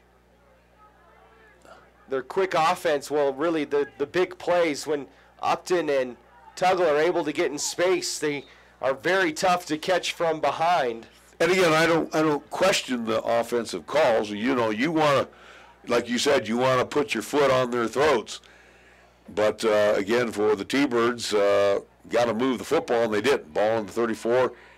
Back deep is Merritt. Merritt to boot it away. Great. Oh, what a punt. Oh, my.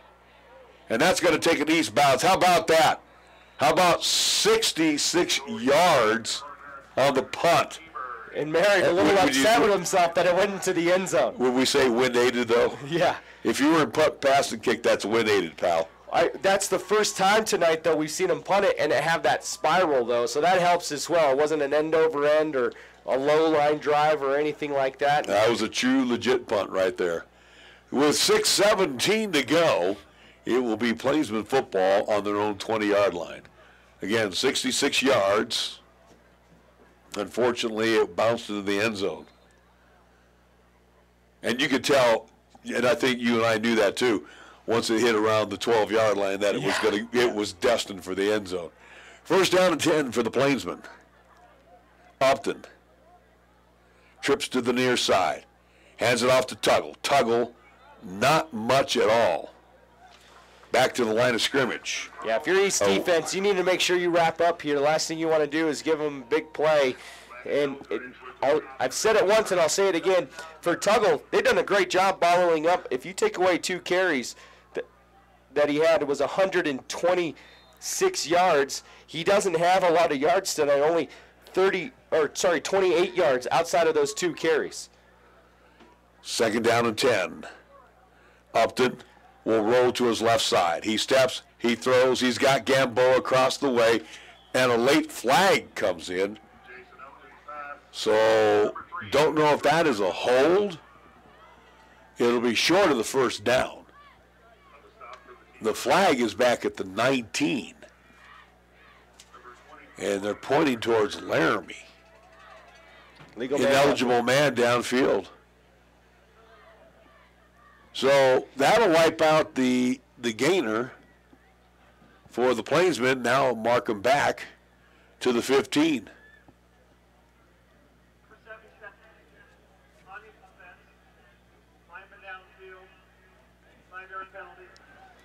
So now 8 penalties for. Oh, they declined the penalty? Is that what you just said? Oh. Well, now wait a minute. I guess they did decline it. Okay. That's different. So they're going to give him the gain to the 29-yard line. Interesting. It was Michael declining it. No. And now Chad Goff says, I want the penalty. Yeah, I was going to say that would be a pity call, wouldn't it? Declining that. Chad Goff kind of overruled Cole Michael on the field and said, A, my team, B, I'll make the decisions here. So it will be marked back to the 15-yard line. So it's 8 penalties for 52 yards now for Laramie after we get the confusion of the decline accepted penalty. It's second down and 15 with 5:37 to go. Upton gets a low snap, steps, throws, and he will hit Gomez, who will curl it and cradle it at the 15-yard line. Guess what? No gain on the play. So it'll be third down and long, 3rd and 15 for the Plainsmen, who right now look like they're going to be dropping to 3-3. Next week, they will take on South. They will host the South High Fighting Bison over in D-Ty Stadium. Well, and with Natrona right now still up 14-7 against Thunder Basin, that's going to create a 3-way tie at the top. Thus far. Of course, that game has to stay that way in order to stay a 3-way tie. Upton, third down, throws it out in the flat, got a man. Down to the 20-yard line, making the grab is Caleb Eaton, and it'll be 4th down and 10. Just through the air, you just don't see a lot of explosive plays. Give him 6. When he does complete it, it's 4, 5, 6 yards. Just through the air, they haven't been threatening enough to really spread the defense out for East. Clint Reed thinking a little wiser this time. It's 4th down and 9. Don't want to give East a real short field, so they will send Sell in to boot it away. Low snap. Sell now throws it up in the air. It's caught. There's a flag. There's going to be probably numerous linemen downfield. It's caught by Gomez at the 43, but and again, it's already been marked off against the Plainsmen, or it's already been indicated that it's against Laramie. Yeah, one of those times, not a lot your lineman can do. It's an eligible man downfield, and here we go with the waiting on the call. Very bad snap, and Sal just threw it up and so anyway, it will be marked off against the Plainsmen. But to Sal's credit, catching up with Gomez at the 28-yard line, Gomez takes it to 35. Unfortunately, negated by a penalty. We're under 4 minutes to play, and the Plainsmen are going to have to reboot it back deep. The crowd's starting to think that this one's over, too. You start seeing the bleachers, especially here on this east side, starting to clear out a little bit. Miller will let it bounce. It will take a Laramie bounce, and will come to rest at the T-Bird 46-yard line. So first down and 10, 3:45 to go. Again, both teams with their full complement of timeouts. East with the wind, which is looking pretty good right now, unless we have the Heidi game. I don't think so. East will improve to 5-1 as they get ready for Central next week at Risky Field, game that we will have for you live, both on the web stream, as well as we have 5 different ways to listen to us and catch the ball game. So we will have that for you. 5:20 pregame show and kickoff slated for 6 o'clock. East and Central, the annual Capital Bowl. This one will be at Risky Field. Buell with Eifert in the backfield, and Jaden staying low near midfield. And let's see where they spot it, right at the midfield stripe. Pick up a 4. Second down and 6, 3:30 and counting down. 28 carries for Christian Anderton. I wonder if he'll be done for the night, and they let Jordan Eifert finish it off. Definitely a different change of back. Both backs pretty shifty, but Eifert tough to find, especially when you're in between the tackles. Second down for the T-Birds and 6. Buell, no hurry. As he comes up to the line of scrimmage,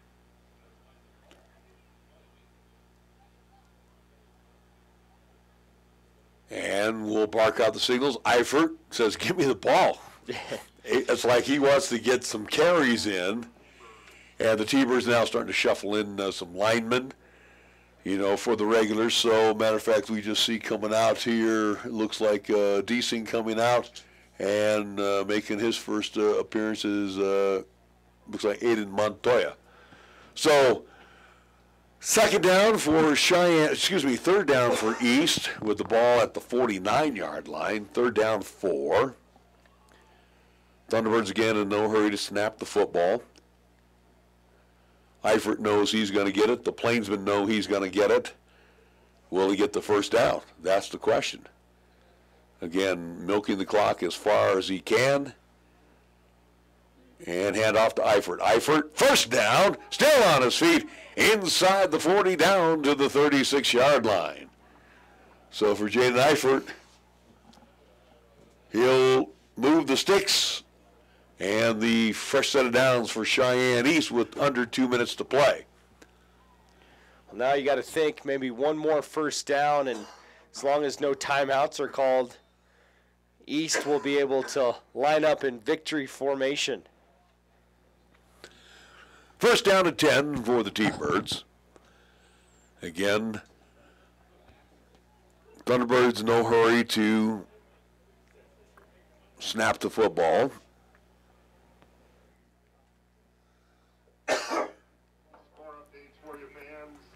And they'll hand it off to Eifert. Eifert straight ahead.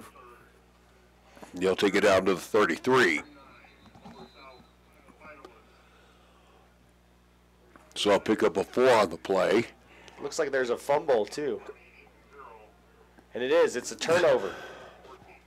So Eifert will turn it over, and the Plainsmen will get the ball back with a buck and a half to go. It's the last thing you want if you're Coach Goff. Granted, you're going to walk away with the lead, but you have your senior in there that's in Eifert. You want him to make sure he has two hands on the ball at all times and to have that one coughed up. Nothing that's going to completely cripple you in this game, but if this is a one-possession game, and those are the kind of the things that every coach will go into. You know, it was interesting, too, because on the fumble, nobody was jumping up and down like, hey, we got the ball. Yeah. It was just like, okay, it's a fumble, and it's now Laramie football. Ball right now resting on the Plainsman 33-yard line. Upton back to pass. Pumps. Now rolls to his right. And hit from behind. Fumbles the football. I think it's Eubanks who fell on top of it at the 29. Be dicing on the sack. Almost got the strip sack there. So on the loss, back to the 30-yard line, it'll be a loss of 3, second down and 13. Chad Goff will join us on our post-game show. I'm sure he'll bring up a couple players. Are you good enough to handle that tonight? I think so. Good. I need to go curl up in a bed. Upton calls his own number, nowhere to go. Oh, my. He ran right in to the waiting arms. Was that Luis Carlos? Yeah, Carlos has done a good job just not going for the fake, doing his assignment, going after the quarterback. That is another loss back to the 25. Third down and long for the Plainsmen. They need to get to the 43-yard line. I don't know if they'll run another play here. If they do, it'll be one last play. And I don't think they really want to head up to the football. 4, 3, 2, 1, and that's ball game. Final score from the Okie Blanchard Sports Complex on tonight's night homecoming. Cheyenne East wins as they defeat the very stubborn Laramie Plainsmen 31-14. East improves to 5-1, and the Plainsmen return to the Mendoza line. They're 3-3. We'll take a timeout. We'll come back with our post-game show after these words right here on 1480 KRAE.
Tonight from the Okie Blanchard Sports Complex, homecoming. Cheyenne East makes it a successful homecoming with a 31-14 win over the Laramie Plainsmen. 5-1 for the number 2 ranked T-Birds.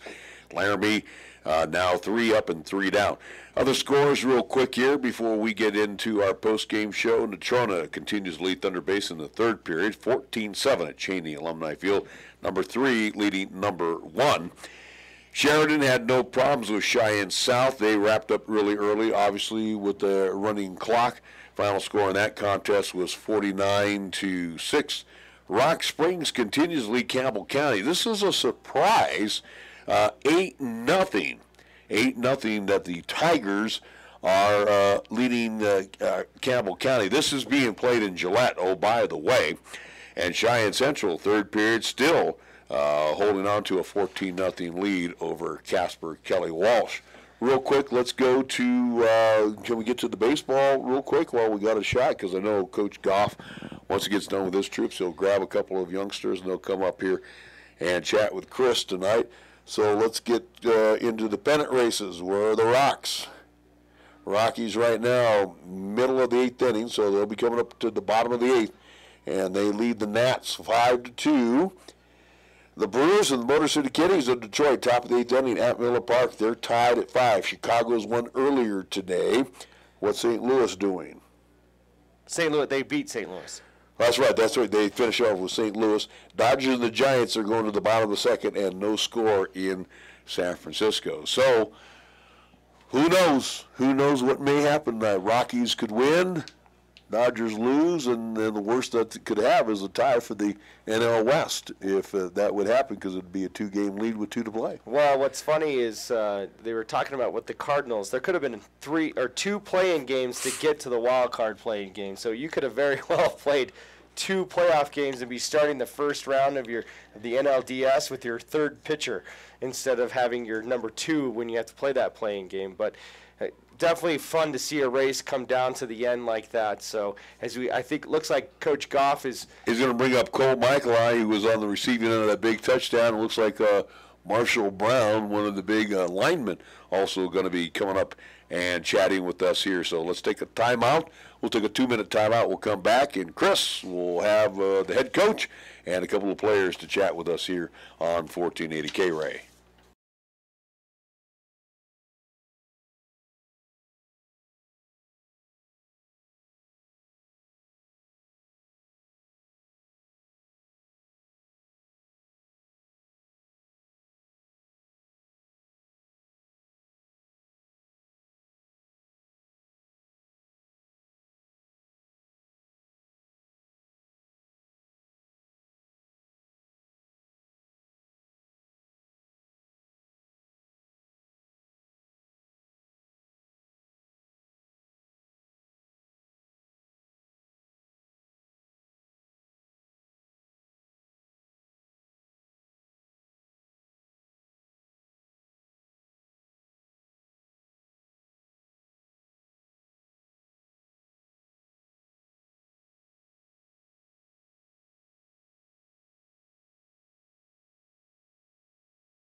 Back to Okie Blanchard Stadium here at the Okie Blanchard Sports Complex East with a 31-14 win over Laramie.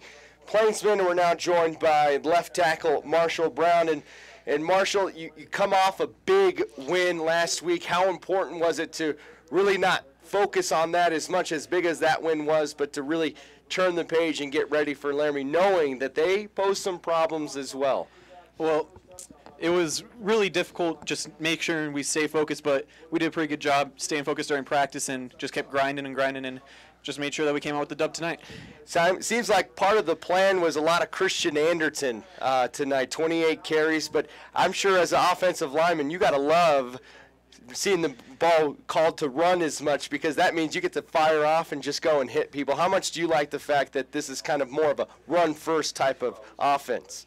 Well, it is more run-first type offense, even though I feel like it's a little more balanced, but I think that it's really a lot more fun because I just get to smash people as hard as I can, and it's really easy to me. Right, and then you have some good backs back there. Christian Anderton's really come alive the last couple of weeks, but you can throw in Jordan Eifert as well. How nice is it to know that you have backs back there that are going to be patient enough to really allow you to set up that block as well?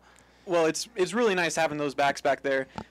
Even if they mess up and we mess up, it's really nice to keep grinding and knowing that they're there for us and we're there for them. It's just a good brotherhood. Lastly, your quarterback, Graydon Buell, you guys were able to keep him pretty clean tonight. 3 more touchdown passes.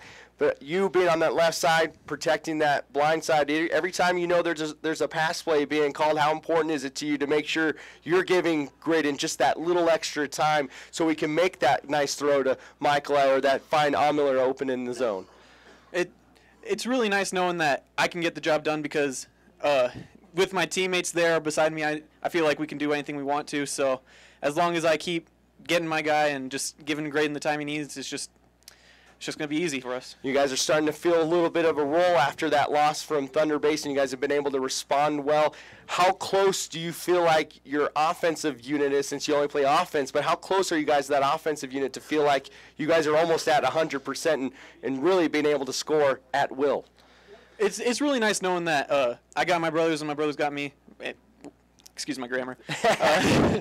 It's really nice to know that, and just knowing like we were able to keep together through tough times. Like even when we're yelling at each other, we love each other. It's just really nice. All right, cool. Well, thank you, sir. Very good job tonight. That's Marshall Brown. He's now going to hand off the headset to Cole Michaeli tonight. Chipping in with a nice 49-yard touchdown reception. Cole, let's just go ahead and go straight to the play. Just walk me through kind of what that was. Obviously, a nice little play action, but you were able to get some separation, and Graydon put it right in your lap, it looked like. Yeah, luckily the line gave Graydon a ton of time. He had all the time in the world to step up and throw it. And I was just lucky enough to be in the right spot at the right time, I guess. So. It seems like you guys like to run those wheel routes on that play action. It seems like somebody's always going to be open in a seam, whether it's, I think Ox may have been with you on that one, but either you or Miller, it just seems like a different receiver steps up every night. How exciting is it to be playing with so many skilled players that can get a job done? It's a lot of fun. We compete with each other. We make each other better. We're always working. It's just a lot of fun. I'll ask you the same question I asked Marshall. You know, you guys come up with that big win over Natrona, #1 team at the time in the state, but you guys didn't let that really steal your focus from a team that, you know, could very well sneak up on you and scored 21 straight points against Central to come back. You guys knew that not only did you have to score, but you had to keep scoring too because of their offense. Yeah, and Laramie's a good team. We faced some adversity when they scored right off the bat, but we've worked really hard about facing adversity and bouncing back, and just credit to our whole team for fighting through it. And as a receiver, you got to like the fact, too, that you have a quarterback like Graydon Buell that never just zeroes in on one guy. He does a really good job spreading around because it makes you a little bit more honest in your route running, right? Yep. I've always got to be ready for the ball. We're all getting better and we're all working together. So. And then how about Christian Anderton tonight? 28 carries. He's a guy that wasn't really slated as the key guy. It was always kind of Riley, then Jordan, and then Anderton comes out of nowhere. How exciting is it seeing really in your backfield as well that you can really call any number and you guys have success? It's huge. We can do a lot of things on offense, and Christian works his tail off every single play.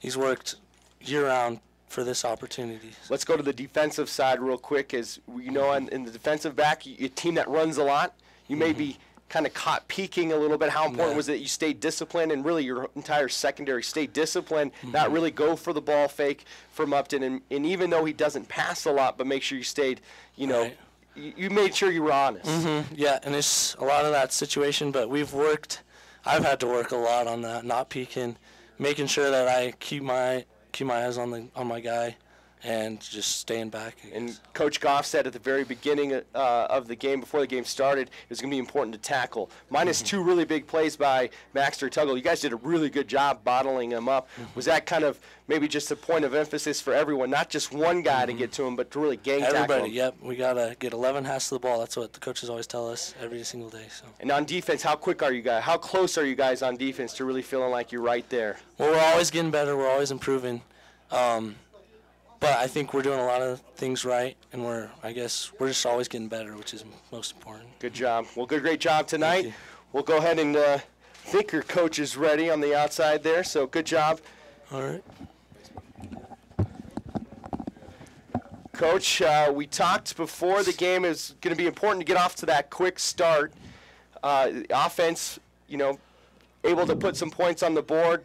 Laramie comes back, scores. Yeah. Gosh, it may have been that first play right after that, but your guys responded, and that had to give you a lot of confidence seeing how they were able to respond after that big play by Laramie. Yeah, you come out, and sometimes you score that quick, and you wonder the response to that score wasn't great, and so then you start going, man, we just gave them confidence, and if we can eliminate that score, it could be a much different ball game. But you got to credit Laramie to coming out and not just, shutting down. And they made that a great ball game and did some good things.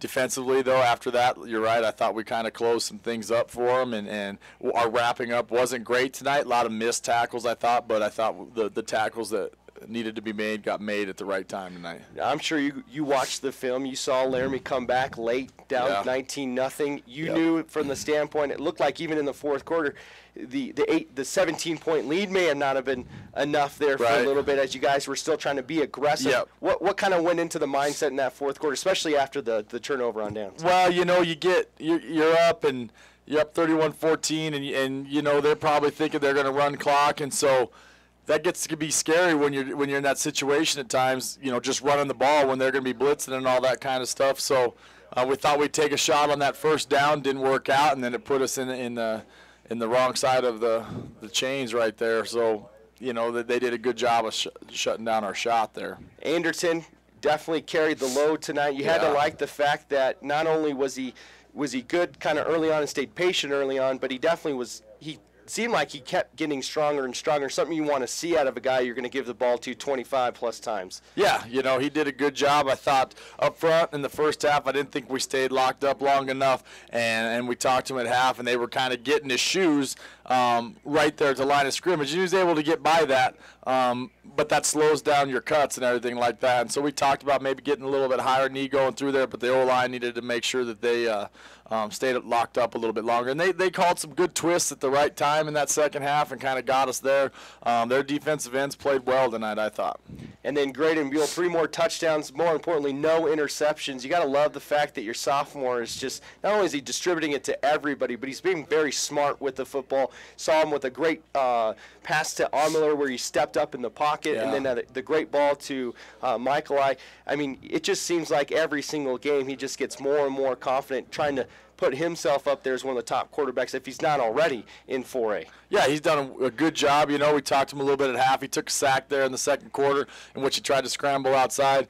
We just kind of explained to him where you need to step up, and he's just an athlete. And you tell him something, and bam, he can just execute. And that's just a beautiful thing when you got a guy back there that when you tell them something, they can just turn around and do it. Well, I'm sure not too many coaches can run a hurry up too and really run up tempo with a sophomore quarterback in most cases, but it seems like his football IQ is just kind of above where he would be for a typical sophomore as well. Yeah, definitely. Having that year of varsity experience that he had last year definitely pays dividends to him, and he still has to learn every day, and so even with our most basic stuff, it's still new to him at this point, and so he just keeps getting better. He comes to practice to get better. He goes and watches film to get better, because he knows, there's a lot of things riding on what he's able to do, and so he's making sure that he's putting himself in the best position. Now, I know as a coach you always want to get better, but you have to like the standpoint as far as when it comes to Tuggle, outside of the 2 big plays that he had, only had 28 yards rushing. So outside of that, you have to like for the standpoint that really for the majority of the time when they had Tuggle, it seemed like there was more than just 3 or 4 blue uniforms. It was just a gang of defenders getting on them, and that's kind of what you're trying to get these guys to get moving forward. 11 halves of the ball, and we talked about it all week. They're a good running football team, so we got to make sure that we're flying up, and once we get them wrapped up, we got to just keep piling and pushing and trying to make sure that, good running backs, good quarterbacks like that, you don't want every one of their tackles to be fall forward, because 2 yards here adds up and adds up and adds up. All right, Coach. Well, congratulations tonight. Thank you, guys. For another big win for Cheyenne East, 31-14. We'll take a 2-minute timeout right here on 1480 KRAE. Thanks, guys. Thanks, Coach. Appreciate it, Coach. See you guys. We'll see you next week. All right, we'll see you next week. I'll call you for an interview. All right.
To 14, our final score. Thank you to Marshall Brown, Cole Michaeli, as well as Coach Chad Goff joining us on our postgame show as Chris took over the postgame activities. Updating real quick, Class 4A. We got some barn burners going on right now. We see Natrona and Thunder Basin. They have started putting the biscuit in the end zone here. Third period still, 28-21 in favor of Natrona County. We see Rock Springs up 16-0. That is over the Campbell County Campbells in the fourth period. Cheyenne Central is on the march right now, and they lead 14-10 over Casper Kelly Walsh in the third period. Rockies have won tonight, so they will punch their ticket to the playoffs. The worst they can do now is be a second wild card team if anything happens. Giants are leading the Dodgers right now, 1-0. So things looking pretty good for Colorado, maybe for their first ever NL Western Division crown. Again, still have a little ways to go before the season is over, like tomorrow and Sunday. Final stats with Chris Polton. Here we go. Jason Upton finishes 8 of 20 for 71 yards. He also chipped in with 83 yards on 15 carries, had a 12-yard touchdown. That was in the third quarter. For Tuggle, he ended with 16 carries, 154 yards, 77 of those yards coming on that 77-yard touchdown early in the first quarter. As far as receivers go, Sell had 1 catch for 3 yards. Gamboa had 2 catches for 14 yards. Looks like Flores had a catch for 25. Gomez 2 catches for 15. And it was Eaton, 3 catches for 19 yards. For East, Graydon Buell finished the night 15 of 24 for 190 yards. He had 3 touchdowns and no interceptions. He's now got 9 touchdowns and just 2 picks on the season. Christian Anderton, he had 28 carries for 142 yards, a 2-yard touchdown. And to add to that, Eifert, 4 carries, 22 yards. Buell carried the ball as well, 5 carries, 20 yards. Merritt, 2 carries, 15 yards. Receivers, Chance Allmiller had a touchdown, 3 catches, 47 yards. Dakota Merritt, also a receiving touchdown, 3 catches and 42 yards.